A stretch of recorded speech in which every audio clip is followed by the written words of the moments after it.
She was 20 years old when her father signed her name on a debt contract and handed her to a stranger as payment. No warning, no choice, just a date, a dress she didn't pick, and a man twice her age waiting at the end of a dirt road. The whole town of Redstone Valley turned out to watch, not to celebrate, but to stare. Because everybody loves a tragedy when it doesn't belong to them. What happened next shocked everyone, including Aveline herself. This is her story.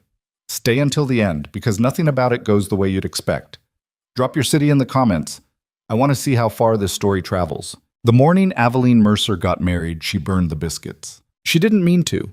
She never meant to burn anything. Not the biscuits, not the small, careful life she'd been building inside her own chest for 20 years, quietly, privately, away from her father's debts and her mother's sighing and the particular cruelty of a town that had known your family's failures longer than it had known your name. But that morning she stood at the iron stove in the back of the Mercer house, staring at the smoke rising from the cast iron pan, and she did not move to fix it. She just stood there, hands at her sides, and let them burn. Her mother found her that way.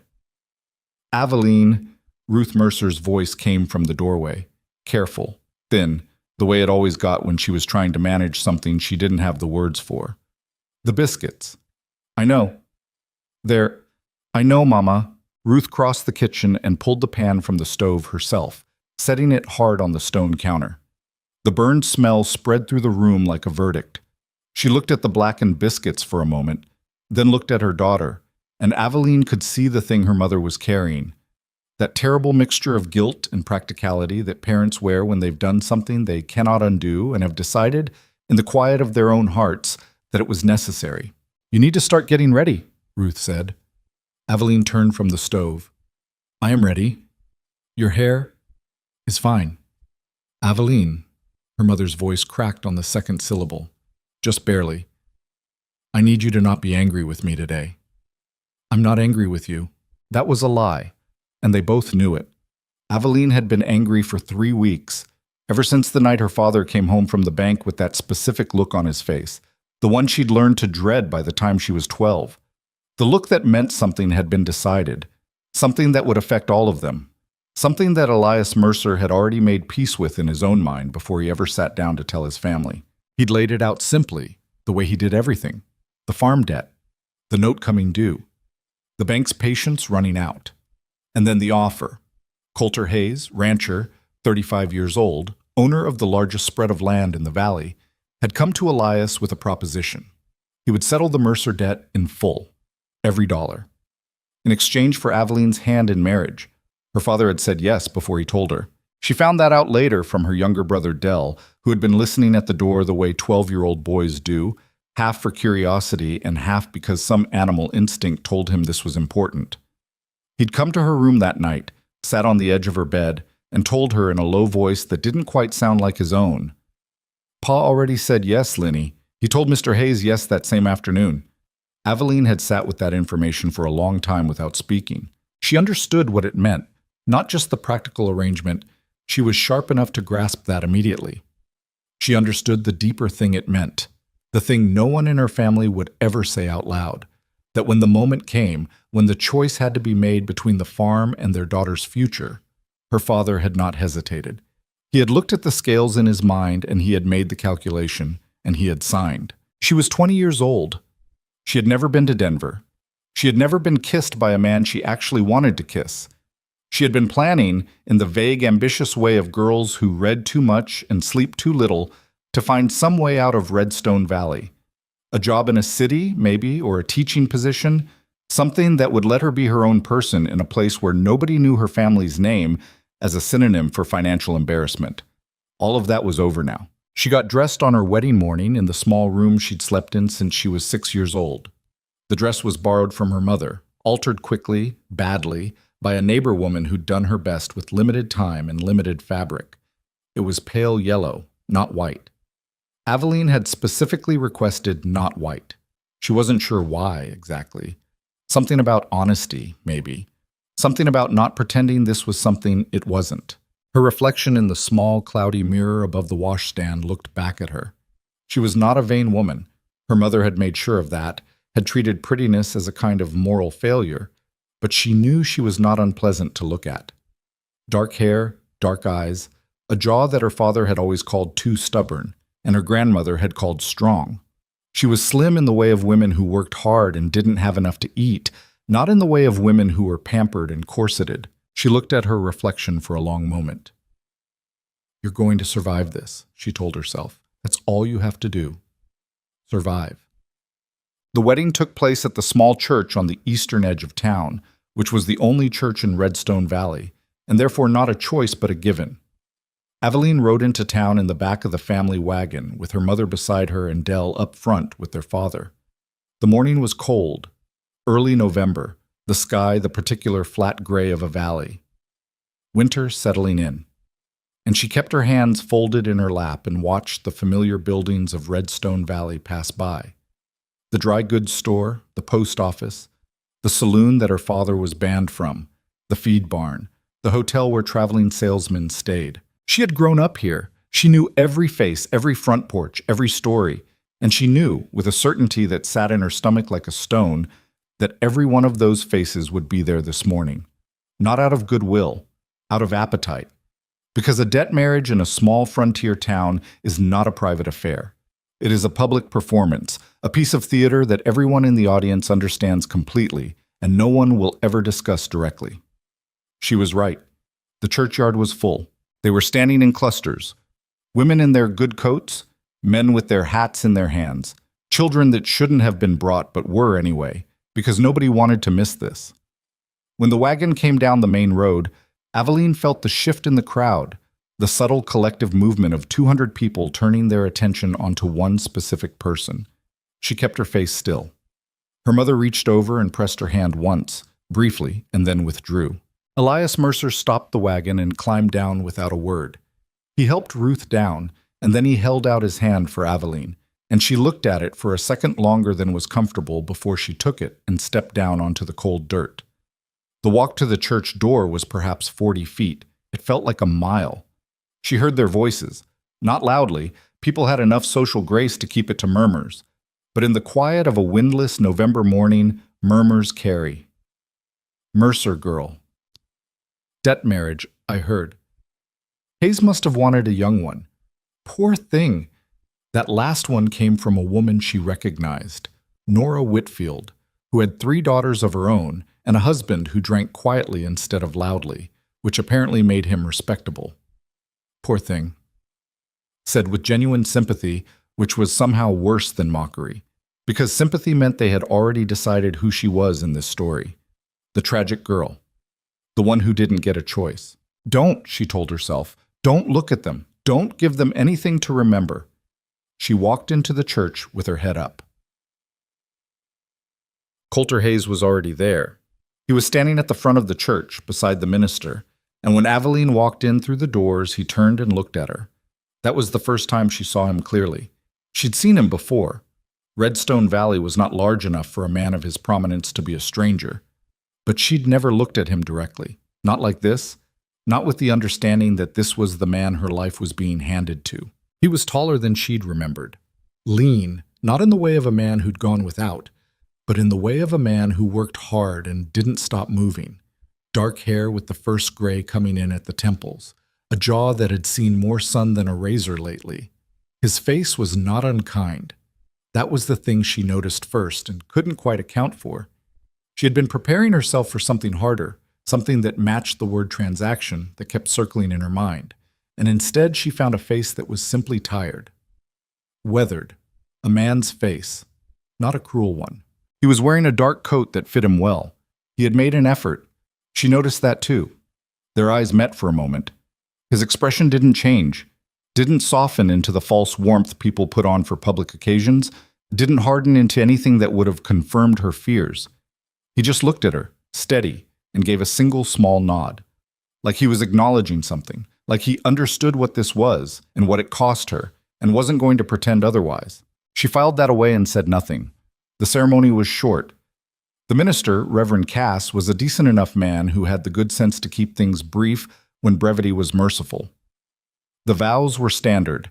Aveline said the words she was supposed to say. Her voice did not shake. She was proud of that. Beside her, Coulter said his own vows in a low, even voice, like a man making an agreement he intended to keep. When it was done, he did not try to kiss her in front of everyone. He offered her his arm to walk out. That was it. She took his arm because she didn't know what else to do, and they walked back down the aisle together, and she felt the eyes of the entire town on her back like heat from a fire, and she kept walking, kept her shoulders level, kept her face composed. Outside in the churchyard, her mother hugged her with the tight, desperate grip of a woman who is trying to transfer her regret through physical contact. Her father shook Coulter's hand. Dell stood to one side looking at his shoes. Then, in the way of these things, it was over. And she got into a different wagon. Coulter Hayes Ranch was 6 miles northeast of Redstone Valley, up into the hills where the land rolled and the juniper grew thick and the wind came down off the higher mountains with a cold edge even in autumn. The drive took a little under an hour. They made it mostly in silence. It was not a hostile silence. Aveline had been bracing for hostility, had been cataloging in her mind all the ways a man with power over a woman could make that power felt. The sharp remarks, the cold dismissiveness, the small cruelties that are impossible to name but impossible to miss. She'd watched enough marriages in Redstone Valley to have a full vocabulary of quiet suffering. Instead, Coulter Hayes drove his wagon in silence and let her keep hers. Once, about halfway through the drive, he said, "Are you cold?" She was, a little. The November wind was coming down hard off the hills. "I'm fine." He reached behind the wagon seat without looking at her and produced a folded wool blanket. He held it out. She took it, unfolded it, laid it across her lap. The wool was heavy and smelled like cedar and horse and something else she couldn't name. "Thank you," she said. That was the whole conversation. The ranch appeared as they came over a low ridge. She saw the main house first, a long, solid structure of pine logs and river stone, not elegant but substantial, built to last. Behind it, at a distance, a barn twice the size of her family's entire property, and beyond that a series of smaller outbuildings she couldn't identify yet. Corrals along one side, a kitchen garden that had been put to bed for winter, the earth turned over, the beds covered with straw. A windmill, a well with a stone surround. It was not what she had imagined. She wasn't sure what she had imagined exactly. Something more austere maybe, something that would match the transaction she'd been handed. Instead, the place had the particular quality of somewhere that had been steadily, quietly cared for over a long period of time. Not a showplace, a home. Someone had planted the 3 cottonwood trees along the south side of the house, had tended them over years until they were large enough to provide shade in summer. Someone had built the stone wall along the garden in a way that was more careful than strictly necessary. She found herself looking at the cottonwoods as Coulter brought the wagon to a stop. "This is it," he said. "Simple. Not proud. Not apologetic. Just factual." "It's bigger than I expected," she said. 1,200 acres. Runs up to the timberline on the north side." He climbed down from the wagon and came around to her side. He offered his hand. She took it and stepped down. His grip was firm and impersonal, and he released her hand as soon as she was on the ground. "I'll show you the house," he said. "Then I'll let you settle. I've got work to finish before dark." "All right." She followed him to the front door. The inside of the house surprised her again. It was clean. That was the first thing. A single man's house in the middle of ranch country, and it was clean. Not spotless, not the performance of cleanliness, but the real thing, the kind that comes from habit and personal preference rather than anticipation of visitors. The floors were swept.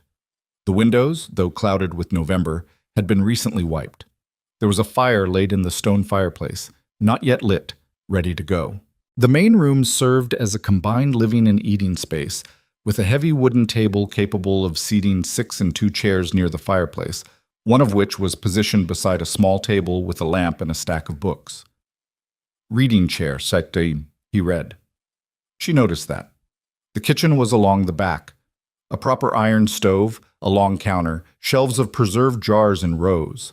A door leading out to what was probably a root cellar. Everything orderly, functional. He led her through a short hallway to 2 doors. He opened the first one. "This is yours." She looked in. A bedroom, a real one. Not large, but not small either. A A proper bed with an iron frame, a mattress that wasn't straw, a quilt that had been pieced together from dozens of different fabrics, a washstand with a basin, a window looking north toward the hills, a small chest of drawers, a hook on the back of the door, and empty. Entirely, pointedly empty of any of his things. She looked at the room, then she looked at him. "The other room is mine," he said. His voice was even, matter of fact. "You have this one. The lock works." He paused. "I want you to know that." She didn't say anything for a moment. "There's a key on the washstand," he added, and then he looked away toward the window, as if something outside required his attention. "I'll be in the barn if you need anything. Supper's usually around 6. He left. She heard his boots on the floorboards, the front door, the quiet of the house after. She stood in the doorway of the bedroom for a long time, looking at the key on the washstand. It was a small iron key, unremarkable. She walked over and picked it up. It was cold from the room's unheated air, heavy for its size. She turned it over in her palm. She thought about what it meant that a man who had, by any reasonable legal interpretation of frontier marriage, acquired considerable authority over her, had led with this, with a locked door, with a key she could keep. She didn't know what to do with that. She sat on the edge of the bed. The mattress gave under her in a way that her narrow straw mattress back home never had. She sat there in her borrowed yellow dress in the middle of the room that apparently belonged to her now, in a house at the end of a dirt road in the Redstone Hills, and she pressed the iron key against her palm until she could feel the exact shape of it. She did not cry. She was a mercer, which meant she was accustomed to dealing with circumstances rather than feelings. Feelings were for later. Circumstances were for now. She got up, unpacked the small bag she'd brought, 2 dresses, a nightgown, her mother's old hairbrush, 3 books, and hung her things on the hook. She washed her face in the basin. She changed out of the yellow dress and folded it carefully because it was her mother's. She put on her ordinary dress and her heavy work apron, the one she'd packed because instinct told her that whatever this life was going to be, it was going to require work. Then she went to find the kitchen. Supper was an interesting problem. She had been cooking since she was 8 years old. She was competent, not inspired. She could produce food that was solid and nourishing, if not particularly interesting. But this was a stranger's kitchen, a stranger's stores, a stranger's preferences. She didn't know what he liked or what he had or what his habits were. She opened the pantry and took stock. Flour, cornmeal, salt pork, dried beans, a side of bacon wrapped in cloth, potatoes, onions, dried herbs she couldn't fully identify, a tin of coffee, another of tea, preserves in the cellar she'd need to inventory later. She made beans and salt pork with cornbread. Basic. Filling. The kind of food that makes no claims. He came in at 6 precisely. She heard the creak of the door, the knock of his boots. He took them off in the entryway, which she noted because it was a detail that said something about a person. He came into the kitchen in his socked feet and stopped when he saw the table set and the food out. "You didn't have to do that," he said. "I know." He sat. She sat. They ate. The fire was going by then. She had lit it when the temperature dropped, and it crackled in the silence between them, which was company of a sort. Halfway through the meal, he said, "Beans are good." "They're just beans." "Good beans, though." She looked at him. He was eating steadily, with the focused appetite of a man who had worked hard all day and needed fuel. He wasn't performing gratitude. He just meant it. "Thank you," she said. They finished eating. She cleared the table. He poured himself coffee and stood in the kitchen doorway while she washed the dishes. Not in a supervising way, just present. "I get up at 4:30, he said. "If you don't want breakfast ready, don't worry about it." "I'll be up." "You don't have to." "I'll be up," she said again, without turning from the wash basin. A pause. "All right," he said. Then he went to his chair by the fire, picked up one of his books, and read. She washed the dishes. The first 3 nights, she locked the door. She told herself it was precaution, not distrust. She wasn't sure that was entirely honest, but it was the version of things she could live with. She lay in the big bed in the dark and listened to the sounds of the ranch at night. The wind off the mountains, the horses moving in the barn, the occasional protest of some piece of timber or roof settling under the cold, Sounds she didn't know yet. The auditory geography of a new place takes time to learn. He never tried the door. She had half expected him to. Not because of anything he'd said or done. He had said nothing and done nothing to justify the fear. But because fear is not always rational, and she had been given to understand by the general tenor of her world that men with power over women found ways to use it. She was waiting for the other shoe. It didn't drop. On the fourth night, she left the key on the washstand and didn't lock the door. She wasn't entirely sure what that meant. She lay there for a while trying to analyze it and then decided she was tired of analyzing things and went to sleep. The town didn't leave her alone. She'd known it wouldn't. You don't make yourself into a public story and then slip out of the public's attention just because you've relocated 6 miles up the road. Redstone Valley had its teeth in the Mercer girls' marriage, and it was not going to let go. It came in various forms. The most direct was the supply run. Every 2 weeks, Coulter loaded the wagon and drove into town for what couldn't be produced or preserved at the ranch. Aveline went with him the second time because she needed thread and couldn't communicate exactly what kind without going herself. The dry goods store was owned by Martin Fossey, a round, amiable man who had always been fair in his dealings with the Mercers even when their credit was thin. He greeted her normally, called her Aveline the same way he always had, asked what she needed.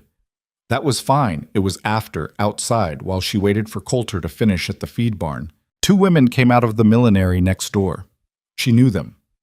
Agnes Hollis, wife of the most successful cattle broker in the valley, a woman who wore her social position the way other women wore jewelry, visibly and with intention.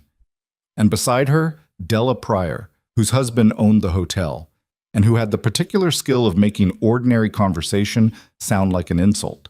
They saw Aveline.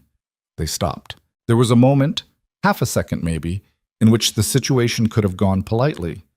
Could have been 2 women who had once been neighbors in passing, now briefly crossing paths on the main street of a small town on a cold November morning. Then Agnes Hollis smiled. "Aveline Mercer," she said. "Or I suppose it's Aveline Hayes now, isn't it?" "It is," Aveline said. "Well..." Agnes looked her over with the particular efficiency of a woman who can assess another woman's entire financial and social situation in under 3 seconds through clothing alone. "You're looking settled." "I am." "How is life up at the Hayes Ranch?" Della asked. She had wide, pleasant eyes and a way of asking questions that made them sound like they were about one thing when they were obviously about another. "It's good," Aveline said. "Busy." "I imagine it must be a change," Agnes said. "After..." She made a small gesture that somehow managed to encompass the entirety of the Mercer family's financial history. "Well, after everything..." "It's a change," Aveline agreed. She kept her voice flat. "Give them nothing." "Coulter Hayes is..." Agnes paused, as if searching for the right word with exquisite care. "Well, he got what he wanted, didn't he?" It wasn't quite a question. Aveline looked at her. "I'm sorry." "A young wife. Someone to manage the house." Agnes's smile didn't waver. "I suppose it works out well for everyone." "My family is out of debt," Aveline said. "Yes, it worked out."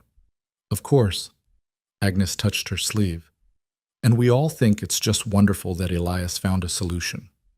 The way she said solution, like Aveline was a problem that had been neatly disposed of. Coulter's wagon came around the corner of the feed barn. "That's my husband," Aveline said. She walked to meet him, and she kept her back straight and her head up and her hands loose at her sides, the way she'd walked down the church aisle, and she did not look back at Agnes Hollis or Della Pryor. She climbed up to the wagon seat before he could come around to help. He looked at her face when he got up on the other side.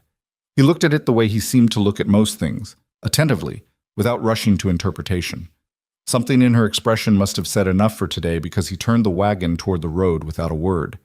They were halfway out of town before she said, "Do you know Agnes Hollis?" "Well enough," he said. "She's unpleasant." A long pause. "She's unhappy," he said. Aveline thought about that. "That's not an excuse." "No," he agreed. "It's not." Winter came down into the valley hard and fast, the way it did every year, but somehow always surprised people anyway.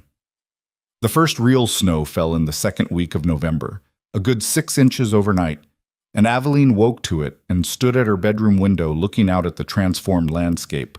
The white hills, the dark lines of the fence posts, the smoke rising straight up from the barn where Coulter had already been working for 2 hours. She pulled on her heaviest dress, added her mother's old wool shawl on top of it, and went to start the kitchen fire and put the coffee on. He came in at 7, stomping snow off his boots in the entryway, his face red from the cold and his breath coming out in clouds. "Pipe in the south trough froze," he said. "Going to be a long day. Sit down. I'll get your coffee." He sat. She brought the coffee. He wrapped both hands around the mug and looked at her over the rim of it, and she couldn't read his expression exactly, but there was something in it that wasn't impatience or criticism, more like assessment, the look of someone revising an estimate they'd made earlier. "You're up early," he said. "I'm always up early."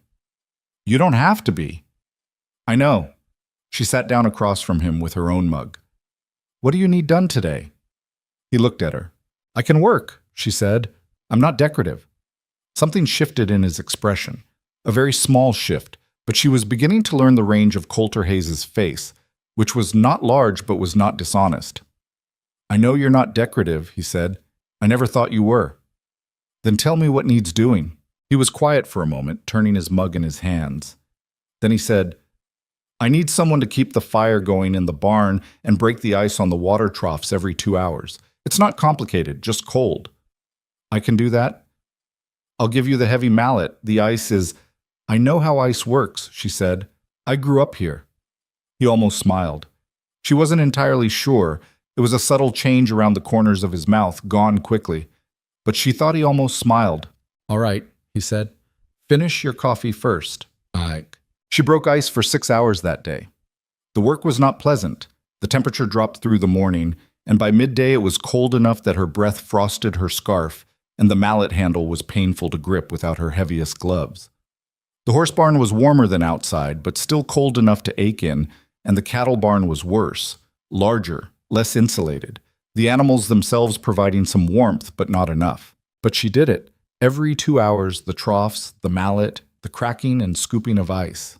In between, she kept the barn fire fed, learned the names of the horses because she asked and Coulter told her. The big gray was General, the black was 3, the roan mare was Tuesday for a reason he didn't explain, and watched how a man managed a ranch in a crisis with no extra hands and a freeze coming down off the mountains. He didn't waste motion. That was what she noticed. He moved from one problem to the next with a kind of methodical economy that had nothing to do with hurry and everything to do with knowing what had to happen and in what order. There was something almost restful about it, watching someone be competent.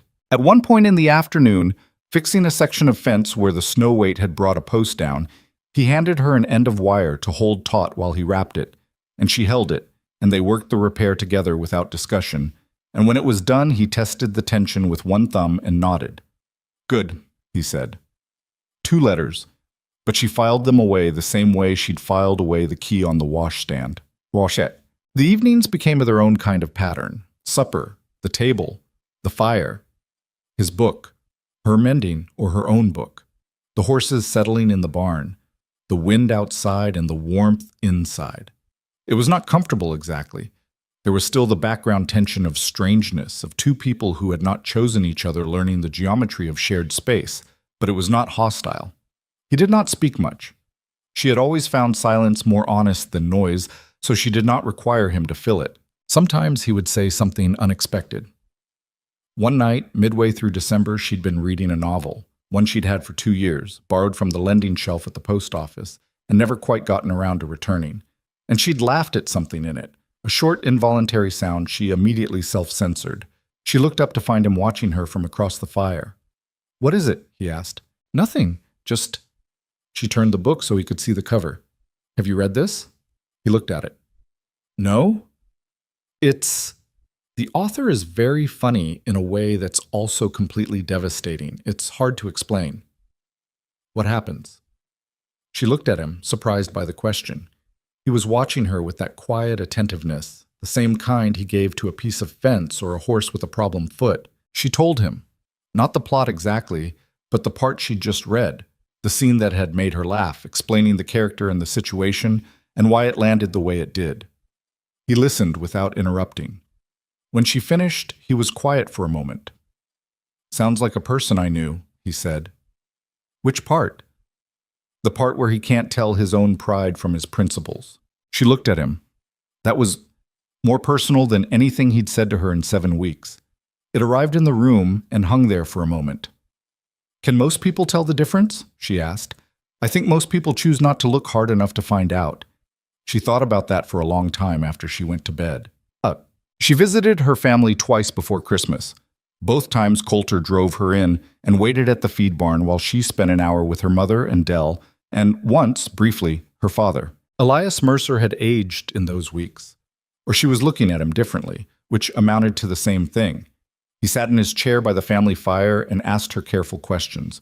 "Are you well? Are you getting enough to eat? Is Hayes decent to you?" And she answered carefully, because the honest answer was something she didn't have language for yet. "He gave me a locked door and a key. He lets me work. He told me something true about himself without meaning to." None of that translated into something her father could receive without discomfort. "He treats you well?" Elias asked. "Direct this time." "He does," she said. "Also direct." Her father looked at his hands. Then he looked at her. The thing he was carrying was there in his face, visible. That compound of shame and relief and love that a parent wears when they've traded their child's peace for their family's survival and are trying to decide what they are because of it.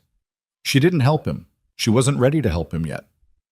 "The debt is cleared," he said. "All of it." "I know." "Aveline?" "I know, Papa." She stood up. "I need to get back. Coulter will be waiting." She hugged her mother and Dell and left. On the drive back up the hill, the valley spread out below them in the late afternoon winter light. The town, the fields, the dark line of the river, the hills going blue in the distance. She looked at it and tried to locate the feeling that should be there, the grief of the life she didn't get, the mourning for the exit she'd planned. It was there. She wasn't going to pretend it wasn't, but it was quieter than she'd expected. She wasn't sure what to do with that either. On Christmas Eve, she found a package on the kitchen table. She'd come in from feeding the chickens. She'd taken over the chickens in the second week because they needed someone in the morning, and Coulter was always already deep in the barn work by the time they needed feeding. And it was sitting there wrapped in brown paper with her name written on it in handwriting that was careful and slightly cramped, the handwriting of someone who didn't write often but was trying. She stood there for a moment. Then she unwrapped it. It was a pair of work gloves. The heavy, supple leather kind, not the rough, cheap ones, the kind that took a real hide and real craftsmanship to make properly. They were the right size, exactly the right size. She thought about when he could have measured her hands and decided it must have been observation alone, and that he had been paying enough attention to know. Inside the left glove, there was a small piece of paper for the ice work. CH. She sat down at the kitchen table, still in her coat, and held the gloves in her lap. He was not a man who expressed things in words. She was beginning to understand that. But he expressed them in other ways. In the key on the washstand, in letting her work beside him, in asking what happened in her book, in gloves that fit. She was not in love with Coulter Hayes on Christmas Eve of her first winter at the ranch. But she was beginning, slowly, carefully, the way ice melts from the edges first, to understand that he was a good man. Not a perfect one. Not easy or warm or naturally communicative, but a man who kept his word, who saw her as a person with a measure of accuracy that embarrassed her when she thought about it, who had given her a house that could become a home if she let it. She put the gloves on. They fit exactly right. She wore them that afternoon when she went out to break the ice on the troughs, the cold cracking down off the mountain and the snow coming again. And every time she swung the mallet, she felt the weight of the handle against the good leather, and she thought, not for the first time and not for the last, that surviving was not the only thing available to her here. That was the first time the thought arrived clearly, and she held it carefully, the way you hold something fragile in the cold. The winter was not over, but it was perhaps halfway through. January came in like a fist. The temperature dropped to places the thermometer on the barn wall struggled to register, and the wind off the northern ridge stopped being weather and started being something more personal. Something that found the gaps in your coat, in your thinking, in whatever you'd been telling yourself about how you were doing. Aveline learned in the first week of the new year that winter on a working ranch was not the same thing as winter in town. In town, winter was an inconvenience. Out here, it was an opponent with intentions. She got up every morning at 4:15 now, 15 minutes before Coulter's alarm, because she had decided without saying so that she would not be the person in this arrangement who needed to be waited on.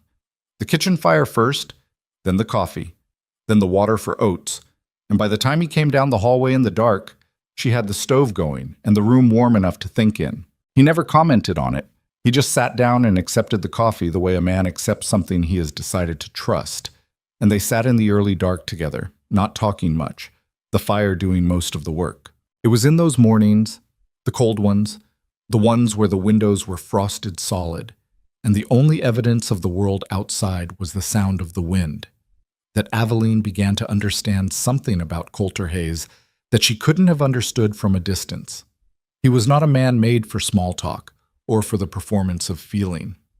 What he had instead was a quality she didn't have a clean word for, a kind of steady, undemonstrative presence. He was simply there, fully and without condition. And after a winter of being in that presence, she began to recognize how rare it was. Her father had always been somewhere between here and his next problem. Even in his best years, Elias Mercer was a man whose attention leaked away from the immediate moment, distracted by what he owed or what he planned or what he feared. She had grown up with that particular loneliness, the loneliness of being in the same room as someone whose mind was always somewhere else. Coulter was always where he was. She didn't know yet if that was a quality or just a fact about him, but she kept noticing it. One morning in mid-January, nursing her second cup of coffee while he laced his boots, she asked him something she'd been turning over for weeks. "Why did you do it?" He didn't look up from his boot. "Do what?" "The arrangement. With my father."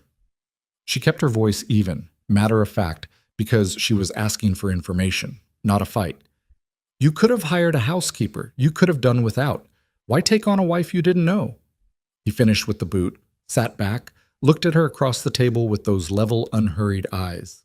"I've been working this ranch alone for 9 years," he said. "That's not an answer. It's part of one." He picked up his coffee mug. "Your father came to me, not the other way around. He needed someone to help him, and I'd been thinking about whether this place needed something different than what it had."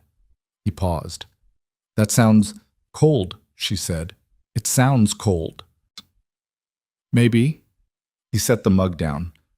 "I'm not going to lie to you and say I was swept off my feet by the idea of you specifically. I didn't know you. I knew your family's situation. I knew you were 20 and educated and practical, and I knew what this ranch needed." It was the most honest thing he'd said to her in 2 months, and she appreciated it and resented it simultaneously, which seemed to be the mode this marriage operated in. "And what about what I needed?" she asked. He was quiet for a moment. Something moved across his face. Not guilt exactly, but something adjacent to it. "I thought about that," he said. "I'm not sure I got it right." She looked at him. He held her gaze, didn't look away, didn't offer anything additional. Just that. "I'm not sure I got it right." Said the way a man says something true when he doesn't have anything more comfortable to offer instead. She picked up her mug.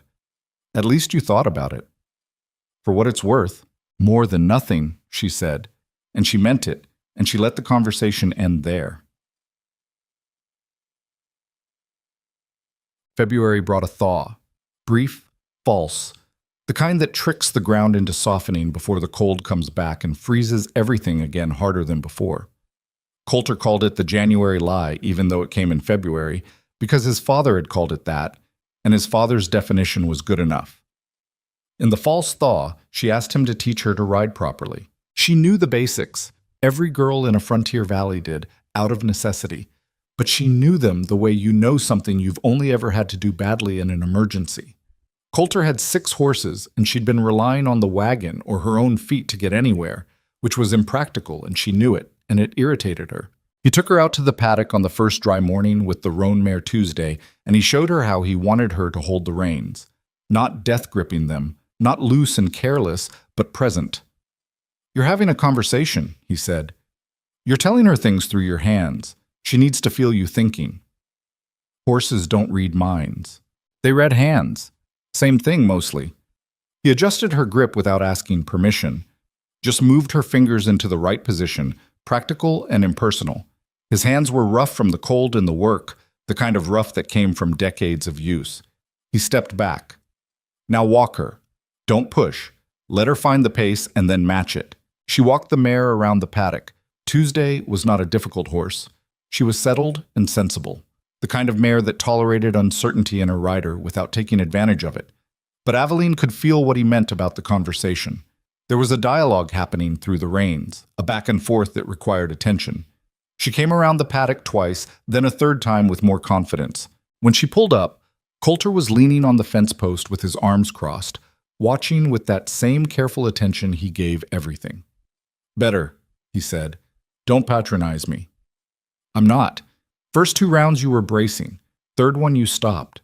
She looked at him. He was right, and she knew it. "What changed?" "You stopped waiting for her to do something wrong." She thought about that. "Is that a metaphor for something?" "It's a thing about horses," he said, and walked back toward the barn. She stayed out for another hour, alone with the mare, working the paddock until her thighs ached, and the cold came back down off the hills. She didn't stop when it started. She stopped when she felt the thing he'd described, the conversation, the mutual attention, the not waiting for something to go wrong, settle into the way she was sitting, and she could hold it without trying. By March, she could ride anywhere on the property. She started doing the east fence checks on Tuesday, saving him 3 hours every other day.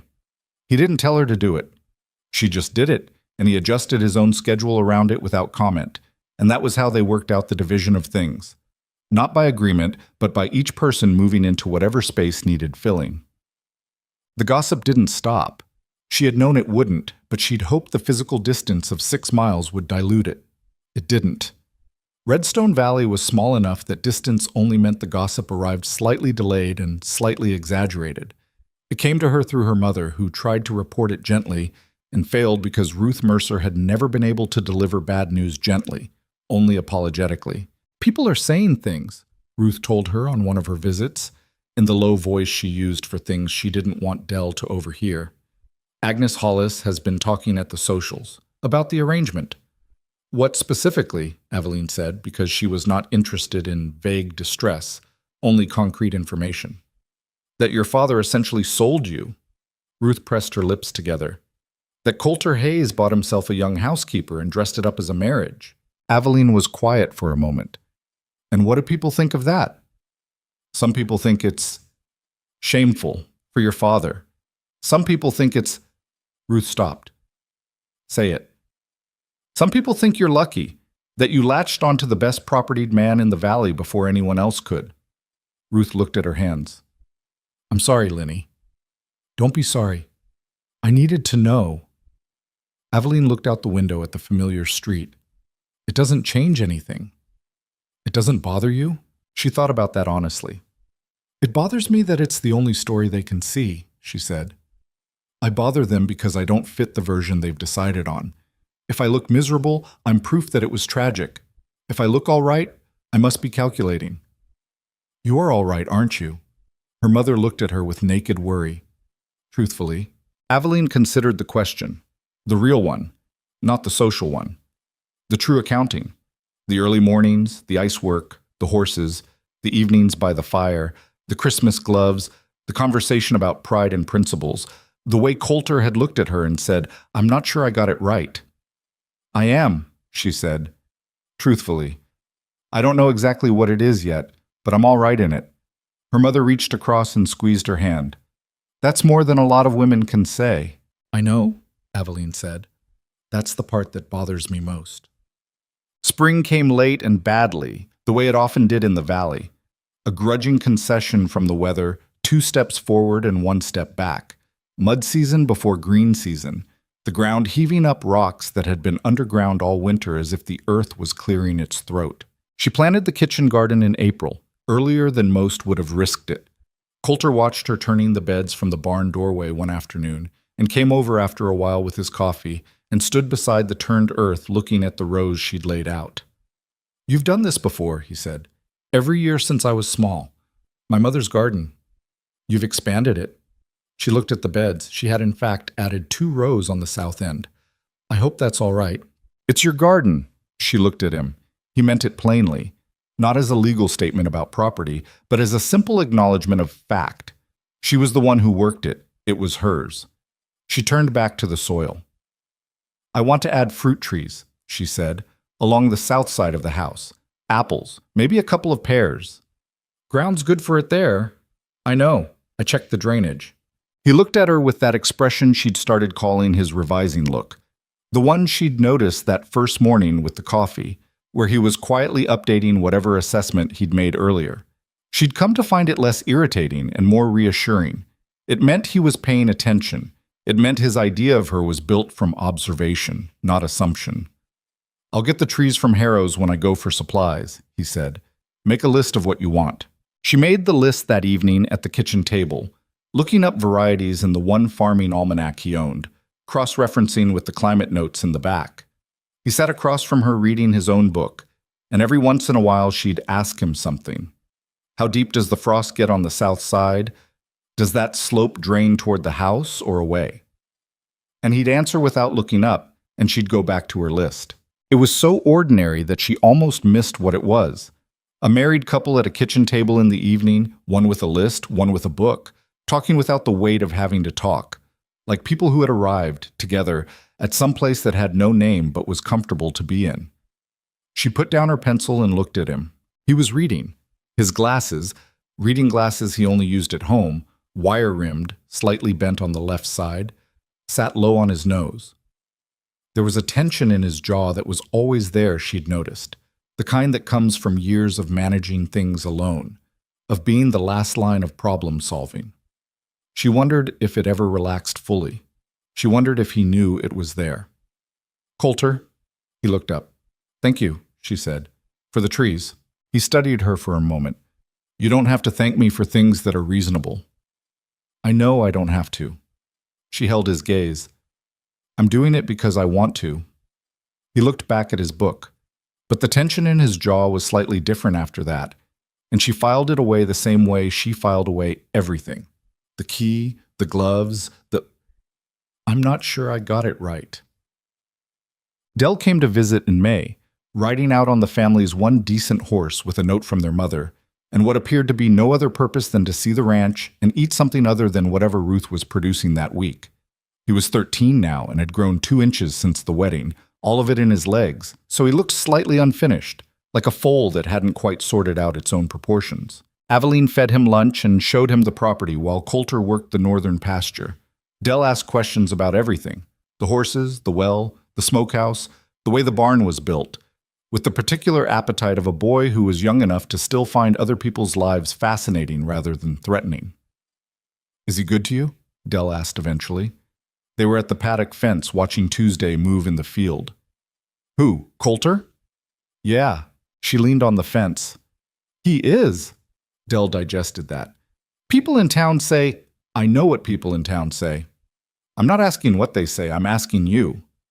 She looked at her brother. He was watching her with those dark eyes that were her father's eyes, but hadn't yet acquired her father's particular brand of evasion. He was still at the age where he looked at things directly and expected direct things back. He's a fair man, she said. He works hard. He tells me the truth even when it's not comfortable. She paused. He treats me like I have a brain, which is more than I can say for most of the men in that town. Dell nodded slowly. You seem different. Different how? He thought about it with the seriousness of a 13-year-old who is trying to say something real. Less like you're waiting for something to go wrong. She looked at him. That was accurate in a way that surprised her coming from a 13-year-old boy. I'm still waiting, she said honestly. I'm just doing other things while I wait. Dell grinned. That sounds like you. Coulter came back from the north pasture that afternoon and found Dell in the barn asking questions about the horses. And instead of being put out by the intrusion, he spent 40 minutes explaining the bloodlines of the 3/4 horses he kept for cutting work, in more detail and with more evident interest than Aveline had ever heard him use about anything. She stood in the barn doorway and watched her husband talk to her little brother about horses, and found, with a small private surprise, that something in her chest was softer than it had been in November. She didn't name it. She wasn't ready to name it. But she knew it was there. The gossip found a new angle in May when someone, she suspected Della Pryor, who had the particular talent of knowing things she shouldn't, spread the information around town that Aveline had been seen doing fence work and ice breaking and barn maintenance alongside her husband. The story that came back to her via her mother via a conversation at the dry goods store was that people felt this was evidence of exactly what they'd suspected, that Coulter Hayes had purchased himself a farm worker, not a wife, that she was being used for labor, that it was, if anything, worse than they'd thought.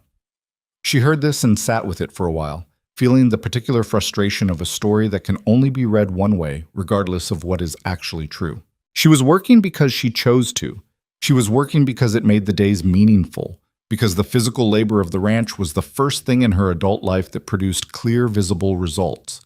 The fence stood, the garden grew, the horses were healthy and fed. She was working because being useful in a real way was better than the decorative uselessness that women in town were praised for. She was working because Coulter never asked her to, and that made it hers. None of that fit into the version of the story Redstone Valley was interested in telling. She mentioned it to Coulter that evening, not because she needed him to fix it, but because she was tired of carrying things silently, and she'd found that saying them out loud in this kitchen, to this man, made them smaller. "People think you're exploiting me," she said. "The labor thing." He set down his book. "Do you think that?" "No?" "Then it doesn't matter what they think. It matters to me that they're wrong and I can't correct it." He was quiet for a moment, that jaw tension working.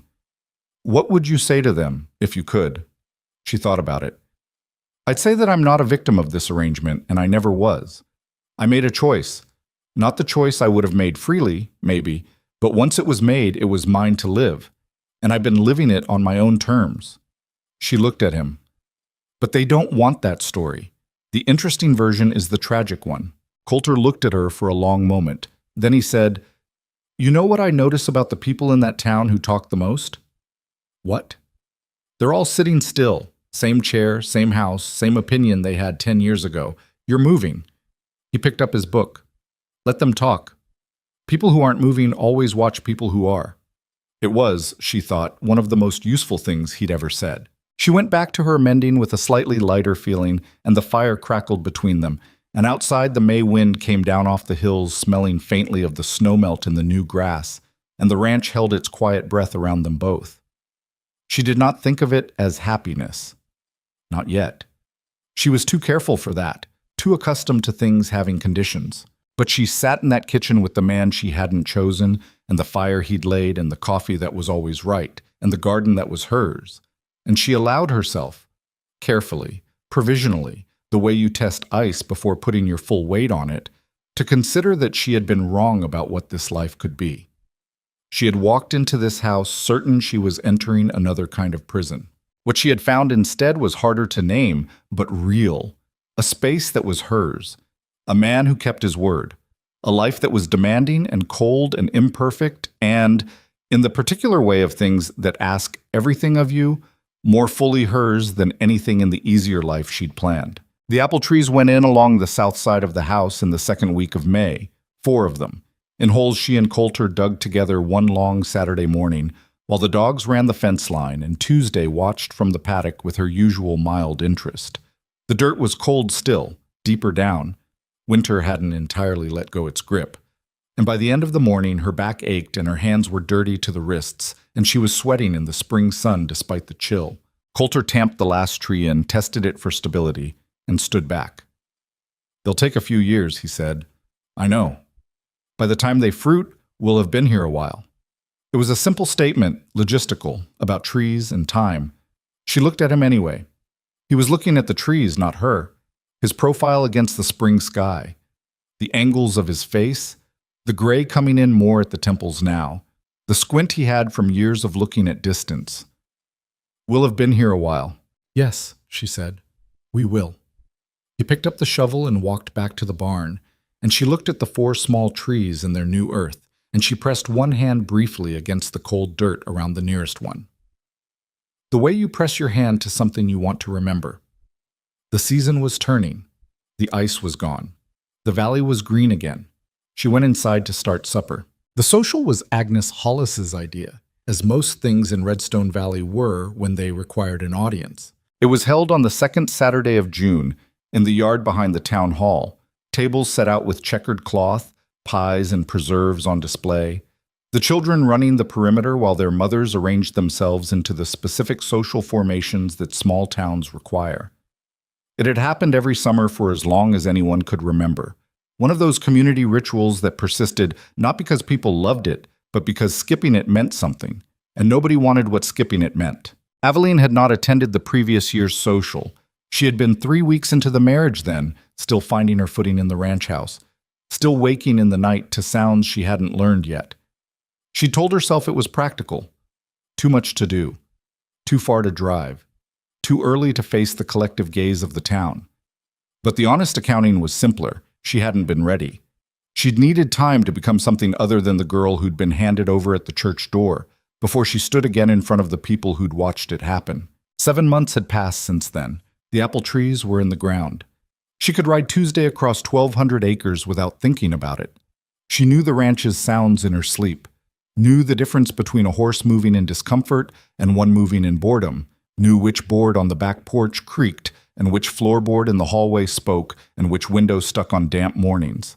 She had made herself at home in a place she hadn't chosen, and that had taken something from her and given her something back in return that she was still in the process of identifying. She decided she was ready. She told Coulter at breakfast on the Friday before, "I'm going to the summer social tomorrow." He looked up from his eggs. "All right.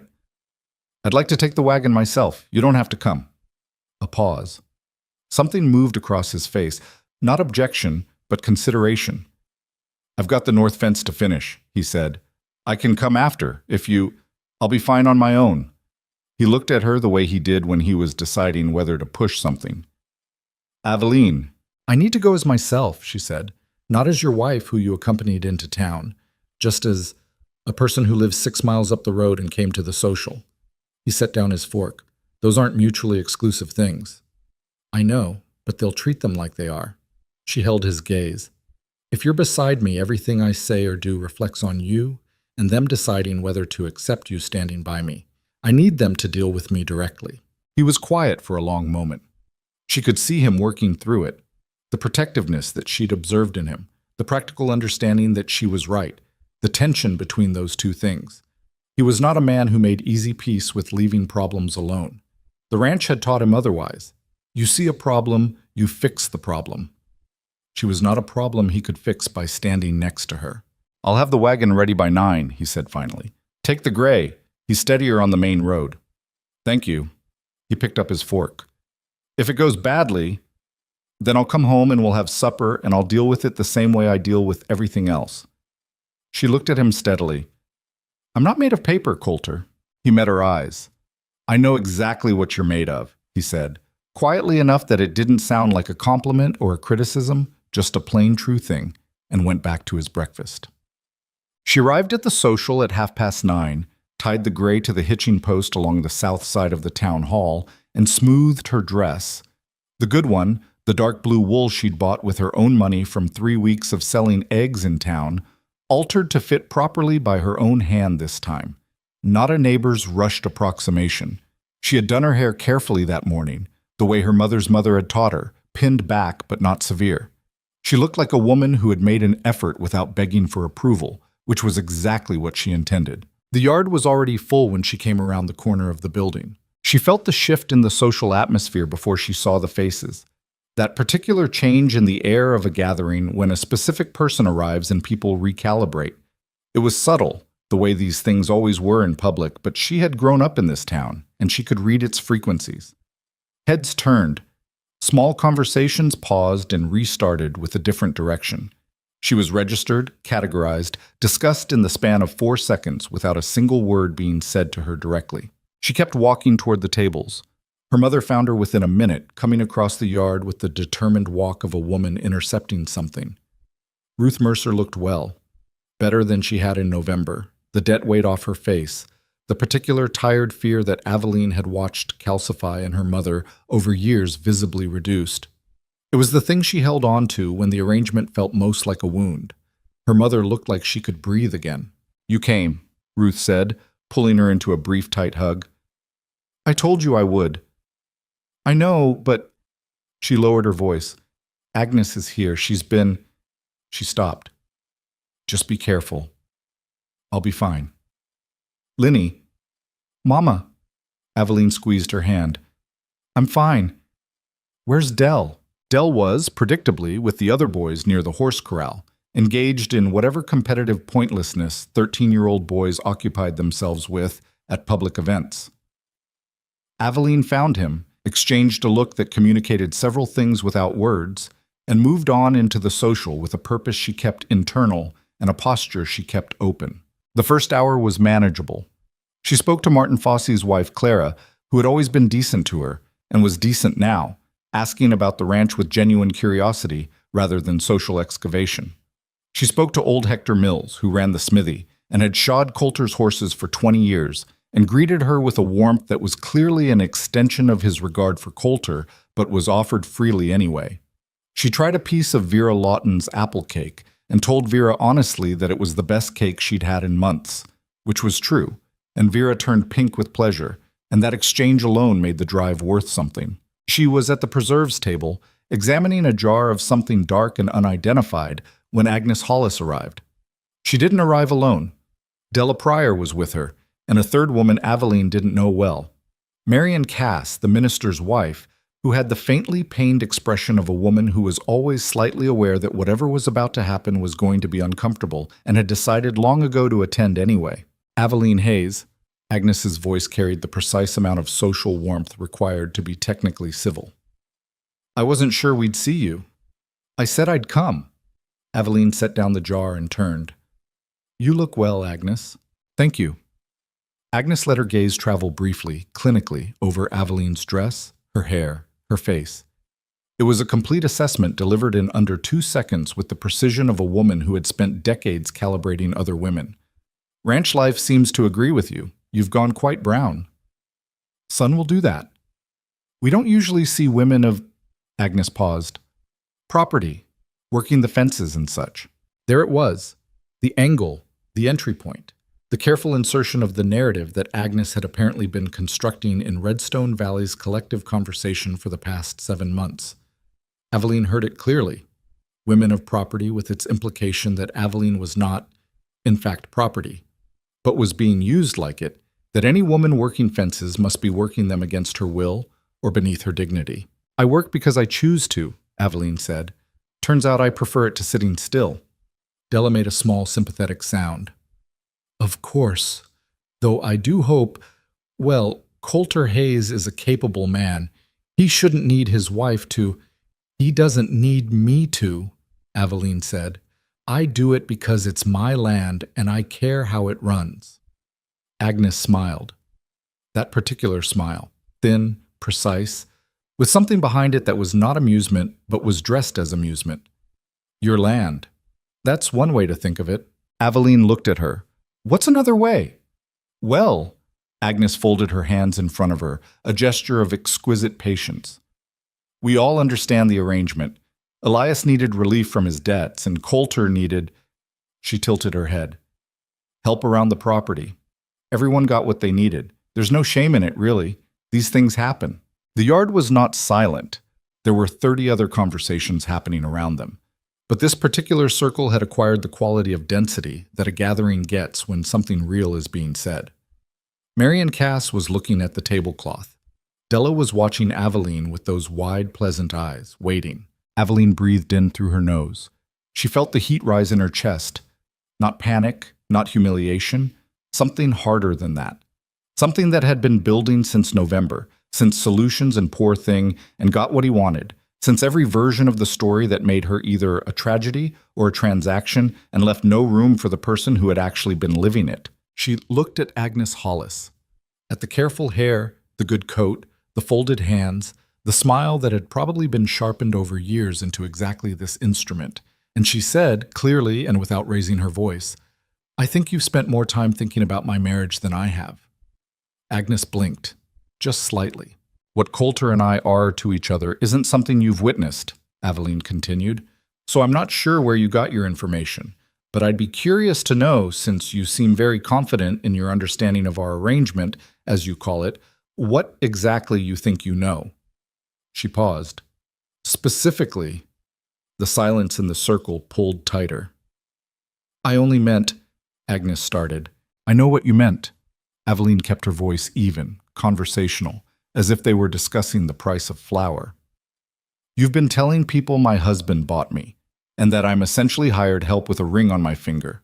I've heard it 3 or 4 times in 7 months, from different mouths, which means it came from one source. She looked at Agnes without blinking. You should know that the story you're telling reflects less on me than you think. Della had taken a small step backward. Mary and Cass had found something very interesting to look at in the middle distance. Agnes held her ground. She had the social armor of a woman who had never in her life been directly confronted with her own behavior in public, and it was thick.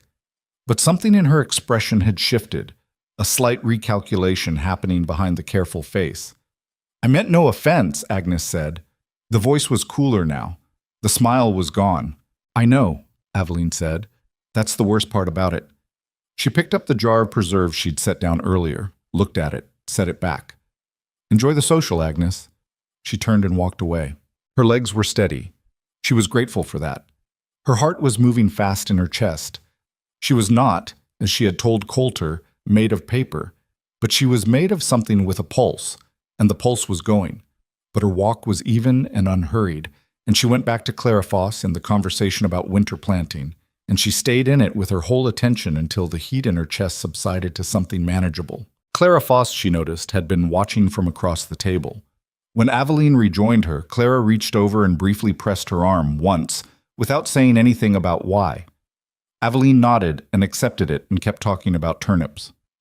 She left the social at 2 o'clock, which was earlier than she might have otherwise, but she had done what she came to do, and she was carrying something heavy now, and she wanted to carry it somewhere private. The drive back up to the ranch was 6 miles, and she made it in the particular kind of silence that follows something that cost you energy you didn't know you were going to spend. The gray moved steadily on the familiar road. The valley spread out on either side. Summer full now, the grasses tall, the hills green to the tree line, the sky that deep blue that only existed in the mountains at altitude. She ran through the conversation in her mind, not with regret. She didn't regret it. It needed to be said. She had said it the way it needed to be said. But with the reflexive analysis she brought to everything, checking the angles, seeing where she'd been right, where she'd been sharper than necessary, where she hadn't been sharp enough. The thing she hadn't anticipated was how much it would hurt. Not the confrontation itself. She had prepared for that, had known some version of it was coming, but the part underneath it, the part Agnes Hollis had pressed on without meaning to, the question of what it actually was, what she and Coulter actually were to each other. Because Agnes had been wrong in all the ways that were visible, but she'd been close to something true in one invisible way, that Aveline herself was still not sure what she'd call it. She pulled the wagon into the ranch yard and unhitched the gray, and she was leading him to the paddock when Coulter came out of the barn. He took in her face. He was good at reading her face now. Better than she'd expected him to become. Better than most people in her life had been. He read it in about 2 seconds. How bad? He said. Agnes Hollis? He was quiet. He took the gray's lead from her hand without asking and led the horse through the paddock gate. She leaned on the fence and watched him check the horse over, giving him water, checking the feet out of habit. Always the feet, every time, without fail, because that was the kind of man he was about things in his care. When he came back out and latched the gate, she told him. All of it. She told it straight, the way she told him everything. Without performing distress, without underplaying it, just the facts of what had been said and what she had said back. He listened without interrupting. His hands were still on the fence post by the end of it. You said that to her, he said. Yes. In front of people. In front of Della Pryor and Marion Cass and whoever else was close enough to hear, which in Redstone Valley means everyone will know by Monday. He was silent for a moment. She couldn't read what was moving across his face. It was doing something more complicated than usual, cycling through things she didn't have names for yet. Good, he said. She looked at him. I should have...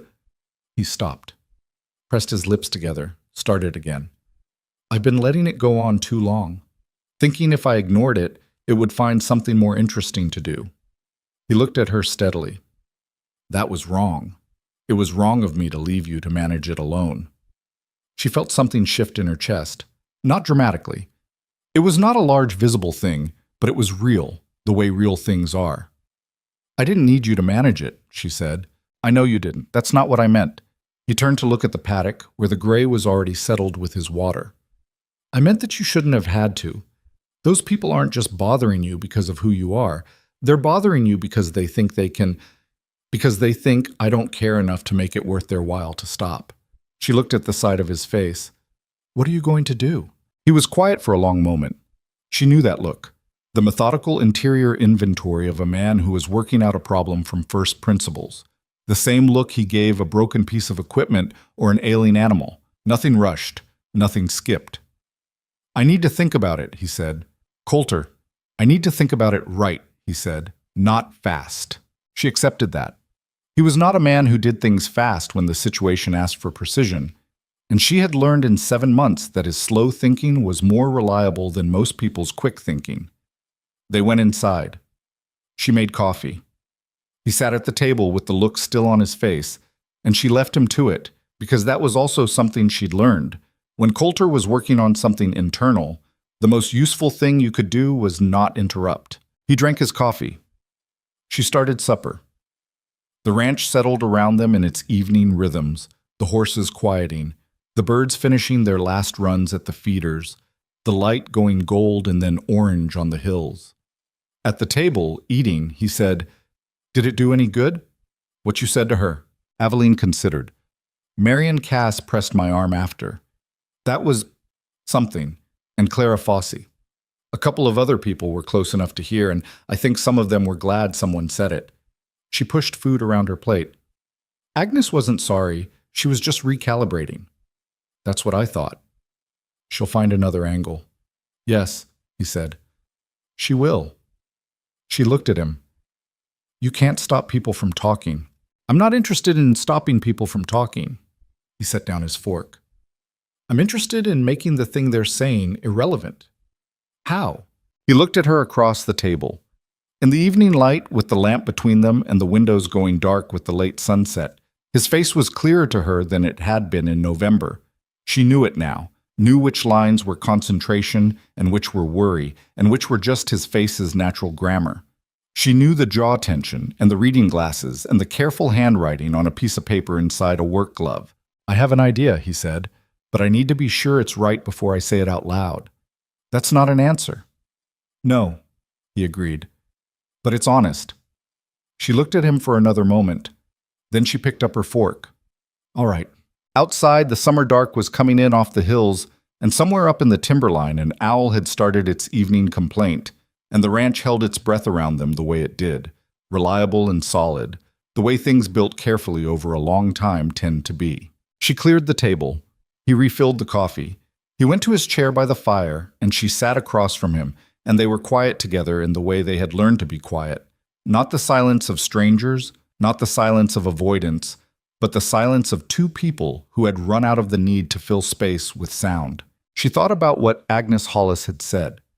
Coulter Hayes got what he wanted. And she thought about what Coulter had said in January. I'm not sure I got it right. And the distance between those two versions of the same man, and what it meant that one of them was true, and one of them was a story built by someone with too much time and not enough honesty. She thought about the apple trees along the south wall, 4 feet tall now, just beginning to show the attitude of trees that intended to stay. She thought about what it would mean to be irrelevant to have the gossip find nothing to stick to because the truth of the thing was already visible and solid and not interested in the story's opinion. She was not sure yet what Coulter's idea was, but she noticed it with a kind of careful, provisional clarity.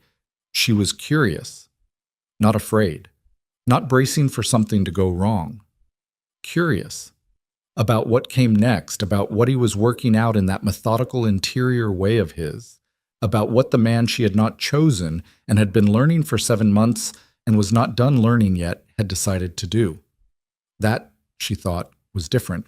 That was something she hadn't felt since November, since the wagon ride up the hill, since the key on the washstand, since the first morning of 4:30 and coffee in the dark. She opened her book. The fire burned between them.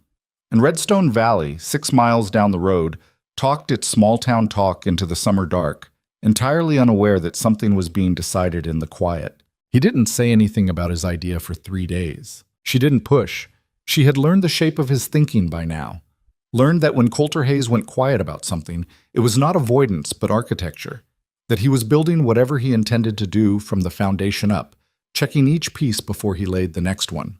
The ranch ran as it always ran. They got up at 4:30, drank their coffee in the dark, worked through the long summer days, ate together at the table, sat by the fire in the evening. She rode the east fence on Tuesday.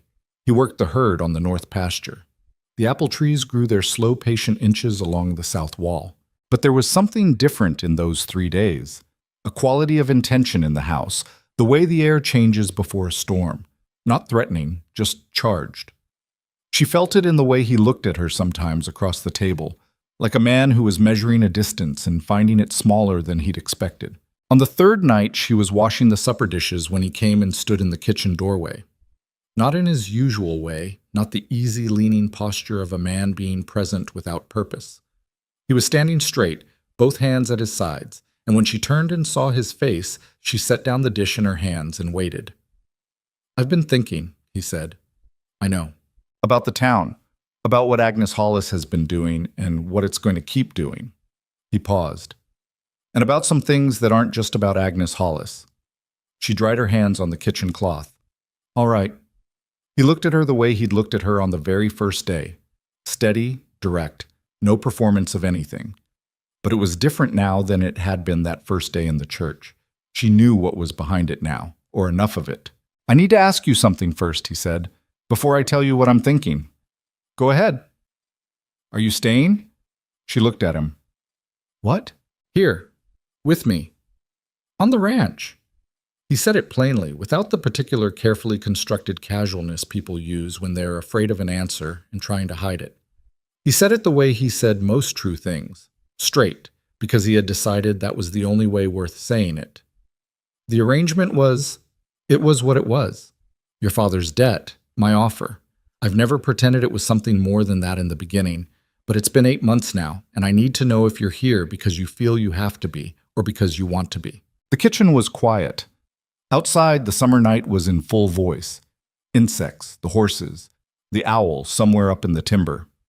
She thought about the honest answer, the real one, not the practical one or the proud one. She thought about 4:30 in the morning and the key on the washstand and the Christmas gloves, and I'm not sure I got it right. She thought about a man who had watched her become herself in his house and had moved back to make room for it without being asked. "I want to be here," she said. "That took me a while to know for certain, but I know it now." Something in his face shifted, not dramatically, not the way things shift in performances, but the way real relief moves across a person who has been holding tension for a long time and is only now allowing themselves to release it. "All right," he said. He came to the table and sat down, and she sat across from him, and he leaned forward with his forearms on the wood and looked at her directly. "Then I want to tell you what I've been thinking," he told her. She listened without interrupting. As he spoke, she watched his face and understood that this was not a spontaneous plan, but something he had built carefully over 3 days. Turned over, tested, discarded the parts that were wrong, kept the parts that were right. And when he finished, she sat with it for a long moment because it deserved that. "That's a significant thing to do," she said finally. "Yes. People will talk about it for years. They're already talking about it for years. I'd rather they were talking about something true." She looked at him. "You understand what you're saying. You'd be making a public declaration about us, about what this is. And the town will either respect it or they'll find some other way to twist it." "They'll respect it," he said. Not arrogant, just certain in the way he was certain about things he'd thought through completely. Because it won't be a thing they can reframe. The law is clear. Property transfer is recorded. Once it's done, and the record is public, and nobody in Redstone Valley or anywhere else can look at the legal register and tell you that what's yours isn't yours. She was quiet. "But that's not the whole reason," he said. "The legal piece it's the structure. The reason is different." He looked down at the table for a moment, the jaw tension working. "I told you in January that I thought about what you needed and I wasn't sure I got it right. I've been thinking about that since. He looked back up. I don't want you to be here because you're obligated. I don't want you working this land because you have nowhere else to go. If you stay, I want you to stay because you have something that's yours and you're choosing it. She held that carefully. That's a very different thing from what most men think about, she said. Maybe. He spread his hands on the table. I'm not most men. No, she said. You're not, Bob. She couldn't sleep that night. She lay in the bedroom, her bedroom, the one she'd had since the first day, the one with the key she'd stopped using months ago, and looked at the ceiling and turned it over. Not with doubt, not with the old fear that had kept her up in the early nights listening for the other shoe. With something more complicated than that. Something that had her heart doing an unsteady thing in her chest and her mind moving fast around the edges of a feeling she'd been circling for weeks without letting herself land on it. She had told him she wanted to be here. She had meant it, but wanting to be somewhere and understanding what it meant to want it were two different things. And in the dark of the bedroom at 2 a.m, she finally let herself stop circling and look directly at what it was. She loved him, not in the breathless, consuming way of the novels she'd read, where love arrived like a weather event and rearranged everything. It had arrived in the way that things arrive when you've been paying close attention over a long time, slowly, accumulatively, in the pattern made by 100 small specific things. The gloves, the horses' names, the reading glasses bent on the left side, the way he moved through a problem with his whole attention, the jaw tension that never entirely released, the way he'd said, "I'm not sure I got it right," which was the truest and most valuable thing any person had ever said to her, because it was a man admitting fault without excuse and without theater. She loved him, and he had just told her that he wanted her to have something that was hers so she could choose freely, which meant he understood something about her that most people in her life had never bothered to look for, which made her love him more, which was a problem and also not a problem at all. She fell asleep around 3 and woke at 4:15 and got up and started the kitchen fire. The Sunday service in Redstone Valley happened in the same small church where they'd been married, and was attended by the same assembled social body of the town that attended everything else. Not out of particular devotion, but because the church on a Sunday morning was the one place where the entire town assembled under a single roof, and the entire town knew it, and that knowledge gave the place a weight that had more to do with community than with anything else. Coulter had not been to a Sunday service in 2 years. He had told her this matter-of-factly one winter morning when she'd mentioned it, in the same tone he used for ranch facts. The north pasture floods in heavy rain. The gray has a tender left front foot. I haven't been to Sunday service in 2 years. She hadn't pressed him on it. A man who spent his weeks in honest labor and dealt fairly with everyone he encountered had made his peace with the world in his own way, and she respected that. He went this Sunday. He told her the night before, the same way he told her practical things, without preamble. I'm going to the service tomorrow. I'd like you to come with me. She looked up from her book. Both of us. Yes. She held his gaze for a moment. Is this the thing you were planning? Part of it.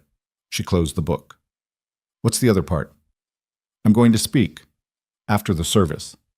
She was quiet. You have a right to know what I'm going to say before I say it, he said. I'm not doing this to you. I'm doing it with you if you're willing. She thought about that distinction. It was not a small one. Tell me, she said. He did. And this time, when he laid it out, she understood the full shape of it.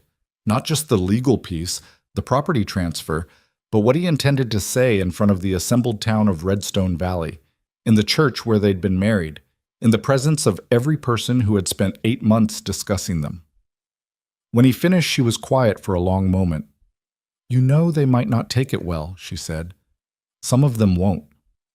Agnes Hollis is going to be furious. Agnes Hollis is going to have to find something else to talk about. She looked at him. Something in her chest was doing the unsteady thing again.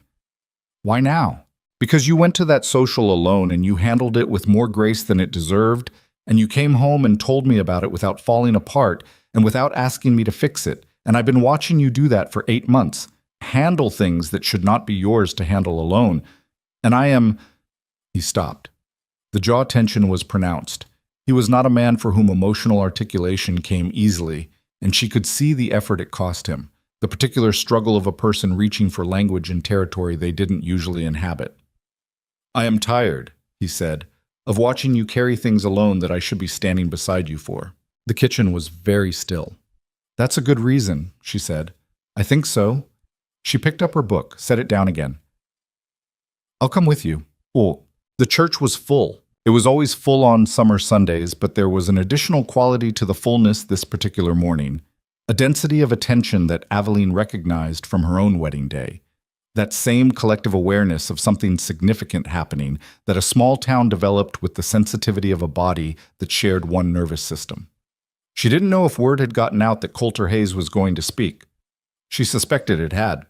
Redstone Valley ran on information the way a mill ran on water, and Coulter had almost certainly spoken to Reverend Cass beforehand, and Reverend Cass had a wife. They came in together, she and Coulter, and she felt the room register them the way it always did, but differently than the wedding, differently than every other time she'd been visible to this town's collective gaze.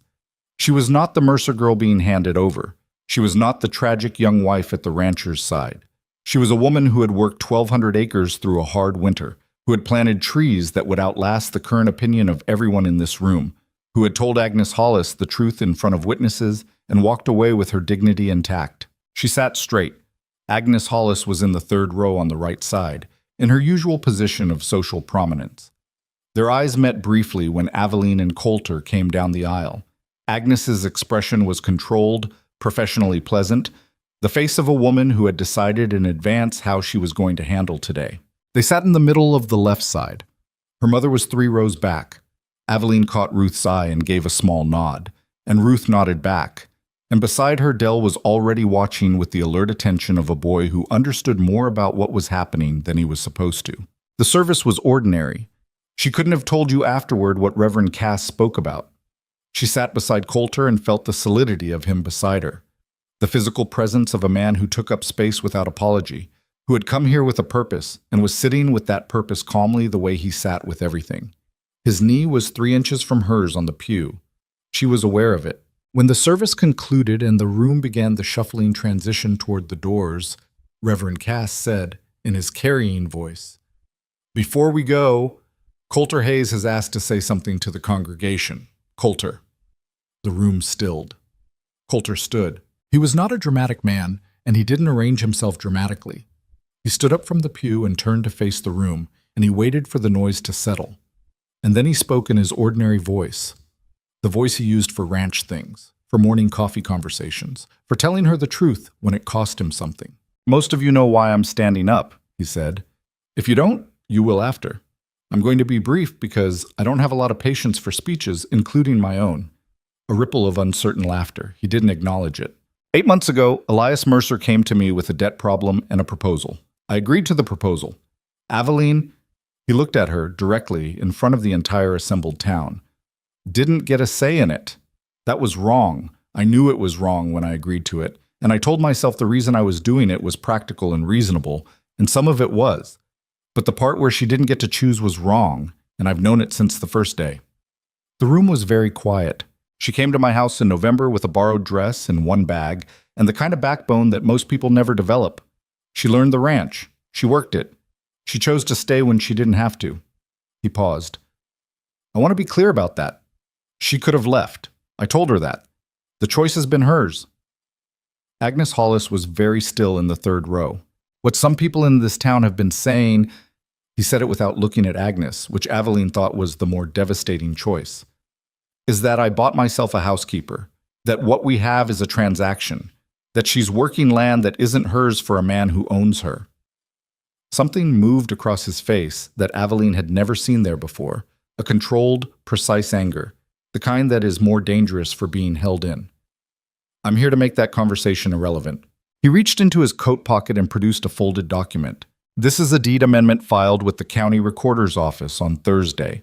It transfers the south quarter of the Hayes Ranch, 300 acres, including the house, the barn, the orchards, and all improvements on the property, into Aveline's name. Her name. Solely. Not both our names. Hers.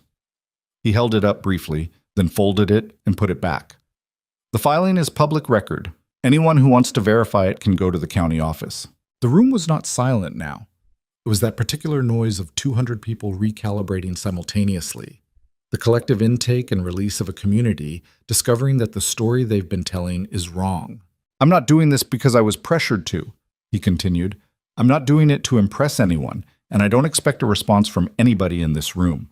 I'm doing it because it's right, and because she has earned it, and because, whatever else is true about how we started, what I know now is that Aveline Hayes is the best partner I've ever had. And she doesn't belong to me. She belongs to herself." He sat down. The room held its breath for one full second. Then Aveline reached over, under the pew, and found his hand with hers, and held it. He didn't flinch.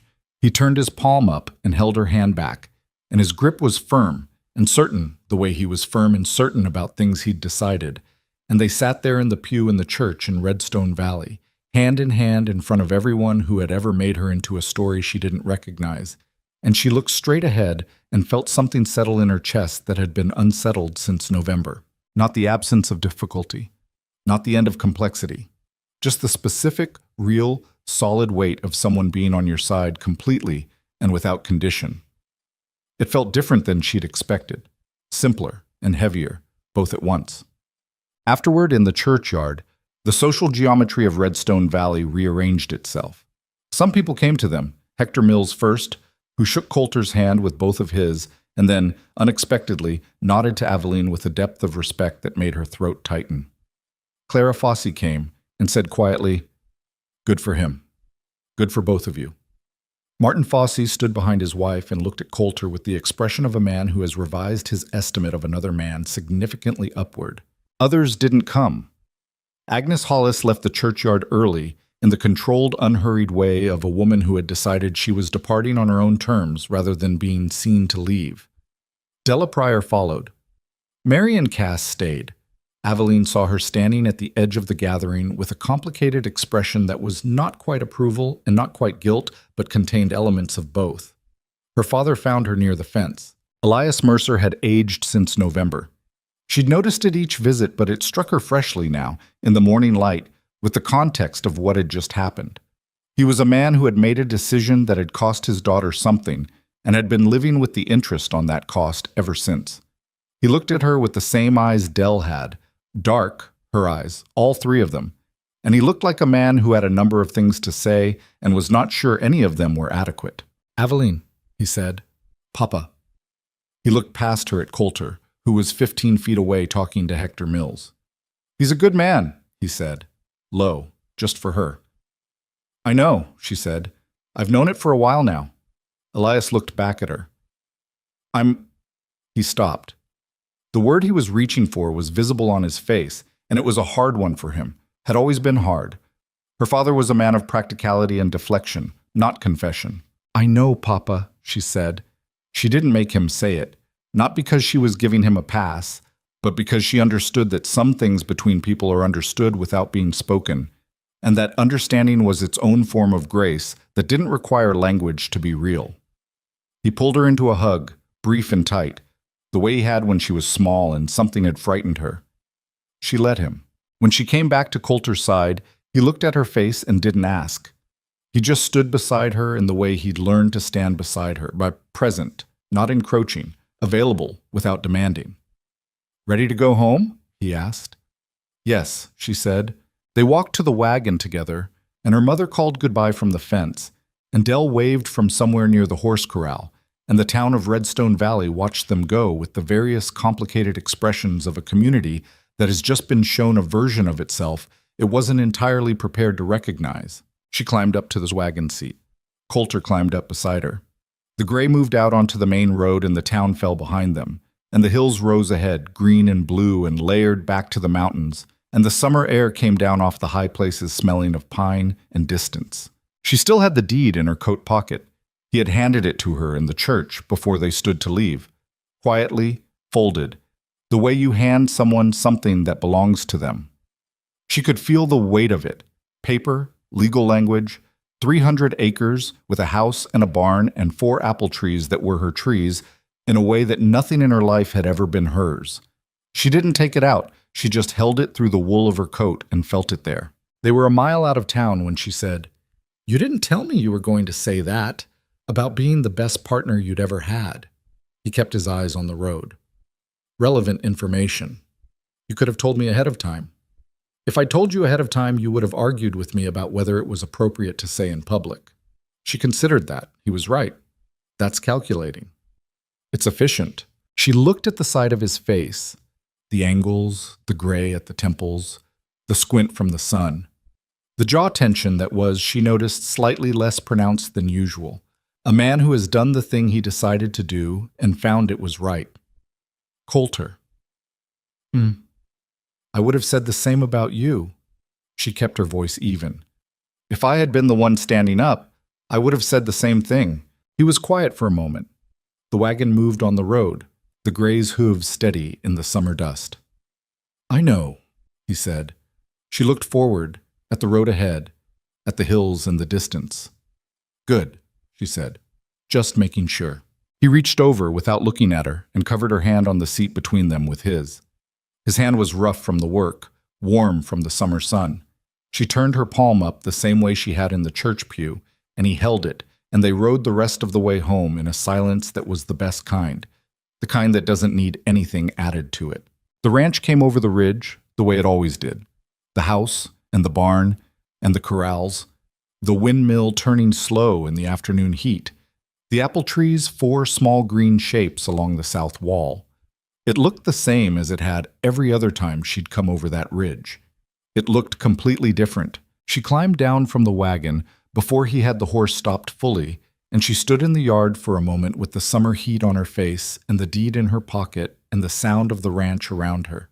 The horses, the windmill, the birds, the particular quality of wind that came down off the mountain in the afternoons, only here, only at this altitude, only on this piece of ground that was hers now in a way that she could hold in her hands. She pressed her palm flat against the wooden post of the paddock fence, the same way she'd pressed it against the cold dirt around the apple tree in May, remembering, claiming, making it real. Behind her, Coulter was unhitching the gray with the easy competence of a man doing something he'd done 1,000 times, and the sound of the buckles and the horse's quiet breath was the sound of her life. This one, this actual one, the one she had not chosen and had chosen anyway, in every small daily way that choosing actually happens. She did not think of it as perfect. It was not perfect. There were debts in this story, literal and otherwise, that would take longer to settle. There were people in that town who would find new angles. There were things between her and Coulter that had not been said yet, and would need to be said when the time for them arrived. The ranch itself would break and demand and exhaust and require, the way it always had, the way this land always did. But she was standing in the yard of 300 acres that had her name on them, next to a man who had stood up in front of an entire town and told the truth, and the afternoon light was coming down long and gold off the western hills, and the apple trees were growing. She let go of the fence post and went to help with the horse. The gossip didn't die overnight. Anyone who expected that, who imagined that one public declaration in a small church on a summer Sunday would silence 20 years of a town's accumulated habit of judgment, didn't understand how gossip actually worked. It didn't die. It retreated. It found smaller rooms to live in, quieter voices to carry it, until eventually it ran out of oxygen and became something else. History. The story of what had happened, rather than the story of what was happening. That process took the rest of the summer. Aveline watched it happen the way she watched most things, with attention, without hurry, without the particular exhausting vigilance of someone who needs a verdict. She went to the supply run the following week and the week after that, and she noticed the changes in how people met her eyes, the small recalibrations that a community makes when it has been shown that it was wrong. Martin Fossey had always been decent, but now he was openly friendly. Vera Lawton of the exceptional apple cake stopped her outside the dry goods to ask about the orchard with genuine curiosity. Old Hector Mills, every time he saw her, tipped his hat in a way that meant something. Others took longer. Some never came around entirely, and she made her peace with that because she was not operating under the illusion that a deed transfer and a church speech fixed everything that had been broken. Life was not a story where the problem resolved clean and everyone learned their lesson and went home better than they came. Real life was messier than that, more gradual, with holdouts and backsliders, and people who simply could not revise a position once they'd staked themselves to it. Agnes Hollis was one of those people. She didn't engage directly again. The frontal approach had failed at the social, and she was too intelligent to repeat it. But she was also not a woman capable of simply dropping something, so what she did instead was subtler, and in some ways more honest. She began treating Aveline with the specific courtesy reserved for people one has decided to acknowledge as legitimate without ever explicitly admitting one was wrong. It was not warmth, it was recognition. And from Agnes Hollis, Aveline had concluded recognition was probably the most that was available, and she accepted it for what it was. What she had not expected was Della Pryor. Della came to the ranch in August. She came alone, driving herself in the small Pryor family buggy, and she came on a Tuesday afternoon when she would have known Coulter was working the north pasture. Aveline saw the buggy from the kitchen window and stood there for a moment, drying her hands, working out what this visit was. She went to the door. Della looked different outside the context of Agnes's company.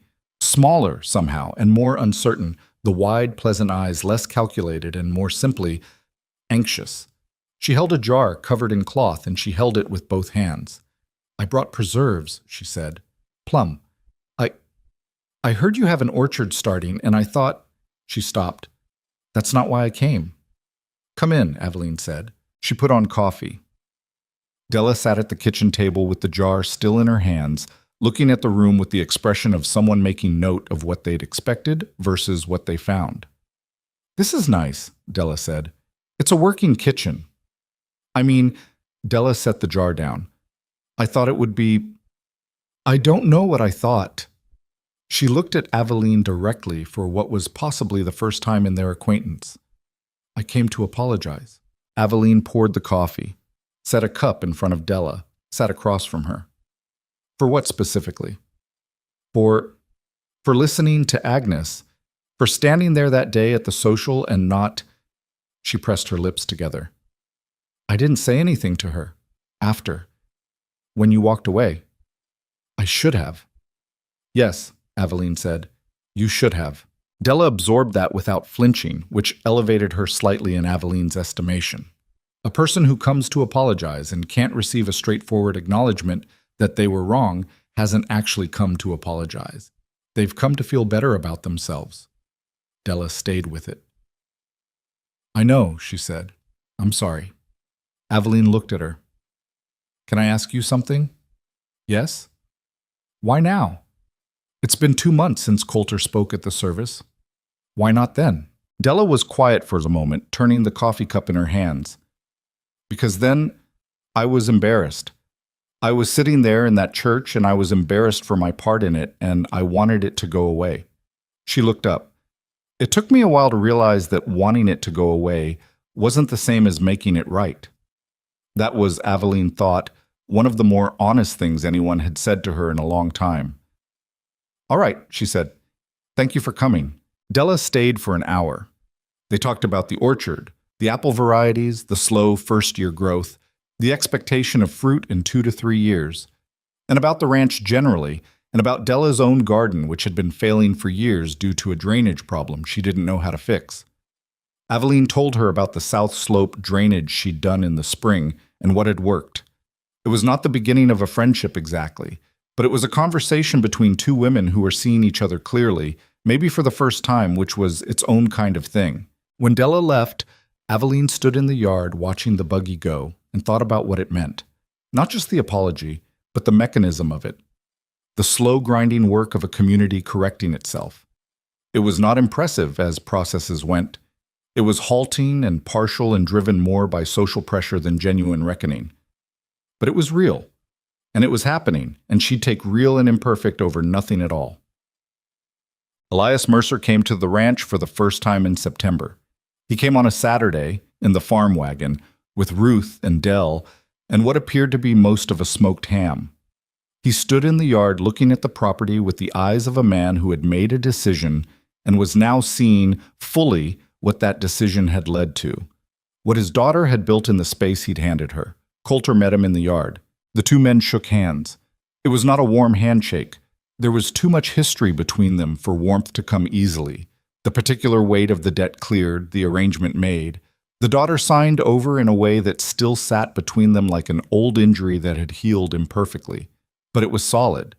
Men who are fundamentally decent and have done something complicated to each other can sometimes manage solid when warmth is not yet available. Good property, Elias said. It does all right, Coulter said. Her father looked at the barn, the corrals, the garden, the 4 apple trees along the south wall. His gaze lingered on the trees. He knew she had planted them. Her mother had told him. She planned to put in an orchard at the home place, he said. It wasn't addressed to anyone in particular. When she was about 14, 15, drew up the whole thing, where each tree would go, what varieties. I know, Coulter said. She told me. Elias looked at him. She keeps a garden log, Coulter said. She's been tracking the growth measurements on each tree since they went in. Her father was quiet for a moment. Then he made a sound that was not quite a laugh and not quite a sigh. That's Aveline. Yes, Coulter said simply. It is. Something passed between them. Not forgiveness exactly. Not the kind that arrives with a clean sensation of release. More like an acknowledgement. 2 men understanding that what had been done between them had led somewhere neither of them had entirely predicted, and that where it had led was good, and that good was its own complicated answer to a complicated question. Aveline watched it from the kitchen window. She did not go out immediately. She gave them a moment she thought they needed without her in it. Then she put the coffee on and went to the door and called them in. The day her family spent at the ranch was the most ordinary day she could remember having in a long time. Ruth and Aveline cooked together in the kitchen. Her mother kept stopping to look at things, the way the shelves were organized, the garden log on the counter, the heavy-duty work gloves hanging by the back door. And didn't say much, but the quality of her mother's silence was the satisfied kind, the kind that says this is right without needing to speak it. Dell attached himself to Coulter the way he'd done in May, asking about the horses, and this time Coulter actually took him out and put him on Tuesday and walked him around the paddock, instructing him with the same focused attention he'd given Aveline the previous winter.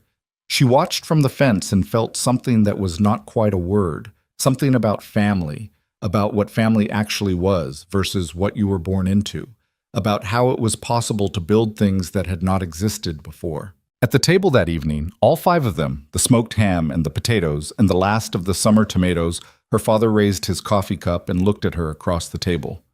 Not a toast, not a speech, just a look, father to daughter, carrying everything that was between them.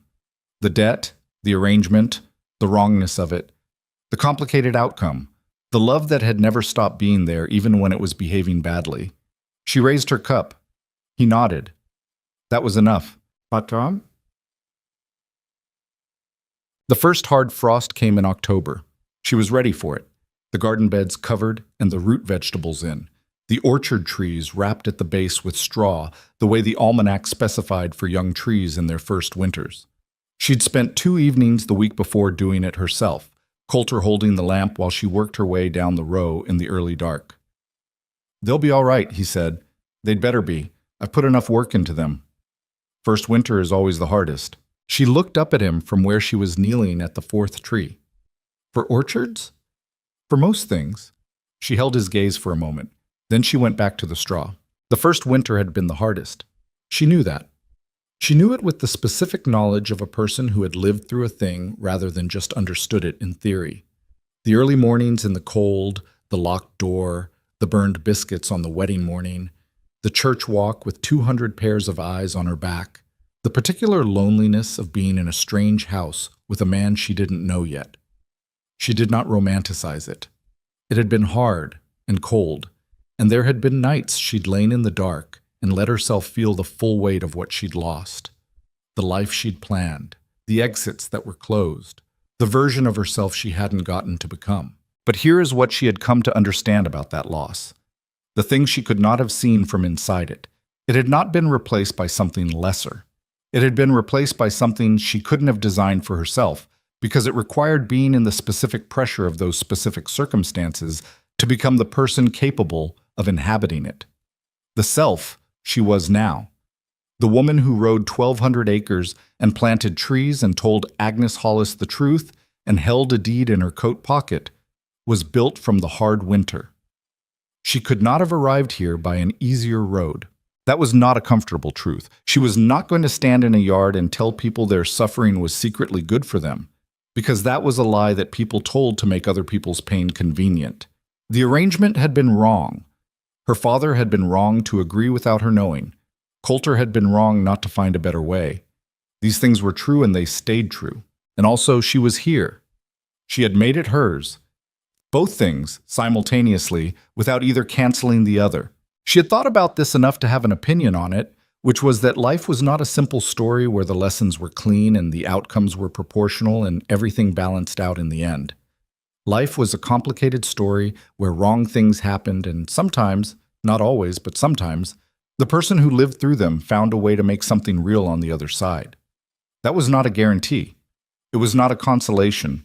It was just what she had found on the other side of the worst year of her life, and she held it as a true thing without requiring it to be a lesson that applied to anyone else. The night she told Coulter she loved him, it was November again. Almost exactly a year from the wedding. She had not planned it. She was not a woman who staged emotional moments. The planning of them required a kind of theatrical self-consciousness she had never possessed. It happened the way real things happened, which was in the middle of an ordinary evening that had no particular claim to significance. They were at the table after supper. He was reading. She was going through the garden log, making notes for the spring, thinking about what she wanted to add to the south beds. The fire was going. The ranch was making its evening sounds around them. The sound she knew as well as she knew her own heartbeat now, that had become the ambient sound of her life. She looked up from the log. She looked at him.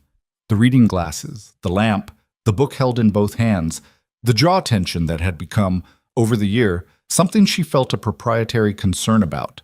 The gray at his temples had spread slightly. The bent left arm of the glasses had not been fixed.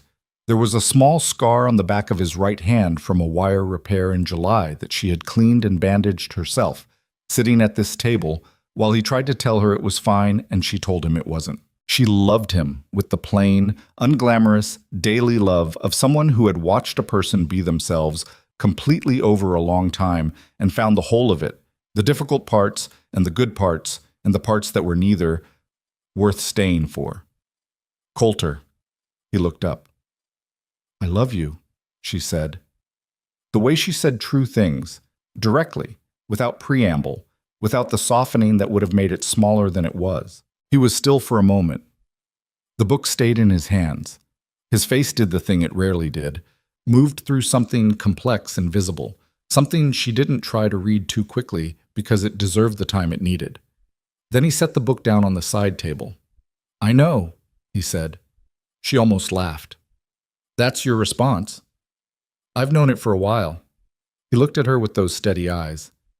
"I was waiting for you to know it too." "How long?" He thought about it.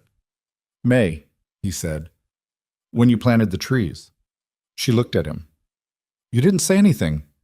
"It wasn't mine to say first." He leaned forward, forearms on his knees. "It needed to be yours. Same as everything else here needed to be yours." She sat with that for a moment. The fire crackled. The ranch breathed around them. "I love you," he said then, quietly, the way he said things that cost him something. Not decorated, not performed, just the truth, offered the same way he'd offered the key on the washstand and the Christmas gloves and the deed in the church, with the straightforward decency of a man who had decided what was right and did it without making a production of himself. She got up from her chair and crossed the room and sat beside him on the bench near the fire. He made room without being asked. She leaned her shoulder against his, and he put his arm around her, and they sat there in the warmth, looking at the fire. It was not a grand moment. The house still needed work on the north side eaves. The apple trees were young and uncertain and might not survive a hard enough winter. There were people in Redstone Valley who would never fully revise their opinion. Elias Mercer still had not said directly to Aveline what she knew he felt, and might never find the language for it. The ranch would demand everything they had every year for the foreseeable future, and some years it would demand more than they had, and they'd have to find it anyway. None of that was resolved. None of it was clean. But she was sitting by the fire in November, in the second year of a marriage she had not chosen, with a man she had chosen every single day since she understood what choosing actually meant, not the grand gesture, not the single moment of decision, but the daily small repeated acts of showing up and staying and doing the work, and being honest and trying again. That was love. Not the version from the novels, not the breathless rearranging of everything. The version that existed in the ordinary evening, the coffee at 4:30, the gloves that fit, the lamp by the chair. She pressed closer to his side and he held her, and the fire did what fires do, and the ranch settled around them for the night. Outside, the first snow of the second winter was coming down off the mountain. She could hear the particular quality of silence that snow brought, the way it muffled the world and made the space inside feel more itself. The apple trees were wrapped and waiting. The horses were in and fed. The garden was put to bed. The deed was in the top drawer of the chest in the bedroom, next to the iron key she no longer used and kept anyway, because some things you kept not because you needed them, but because they were true. She had come to this house with one bag and a borrowed dress and a determination to survive. She had stayed because it became her home. The difference between those two things, between surviving and staying, was not a dramatic one. It didn't happen in a single moment or announce itself with any fanfare. It happened in the accumulation of ordinary days, in the decision made quietly and repeatedly to be present in the life she had, instead of mourning the one she hadn't gotten. It happened because a man had offered her a key and let her decide whether to use it, and because she had been stubborn and clear-eyed enough to see what was real instead of what was comfortable to believe. She was not a tragic story. She was not a lucky one either. She was a person who had been put in an impossible position and had found, in that position, something true about herself. What she could bear, what she could build, what she would and would not accept, and what it felt like to be fully, plainly herself in a life that belonged to her. The snow came down in the dark outside. The fire burned inside. And Aveline Hayes, Aveline Mercer. Aveline, her grandmother's stubborn jaw and her mother's capable hands and her own particular way of holding things that mattered, sat in the warmth of the life she had made and let it be enough. It was. It was more than enough. It was hers. This is your very own autopilot Burn? show, where you will eat and sleep for the duration of your contract. Make yourself at home. To complete the onboarding process, you will want to check the instruction manual and sign. Like 5 minutes ship's max. computer terminal. Okay. We trust you will be a great asset to the company. Great asset. To the company. Asset. Great asset. To the company. Asset. Great asset.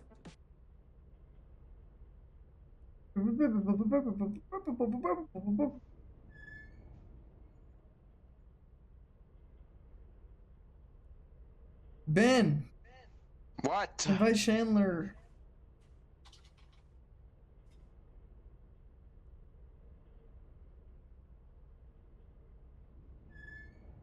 Where's your Tizzle? I There don't he know. is. He's like gotta install it, inviting I him. think.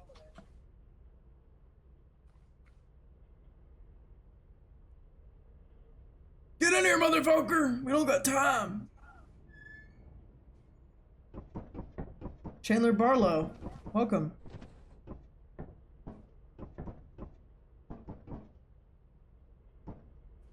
That's a made-up last name, by the way. Really? No. Or is it? That's Or is it? 100% his fucking name. Doxed.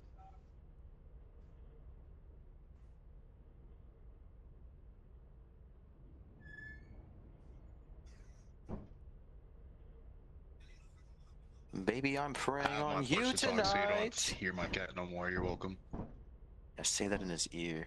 I'll get in his other ear. James. James. We can hear it. The white boy, James. James, he's right behind you. He's touching you. James. James, he's got a finger in your bow. It's my finger. It's right up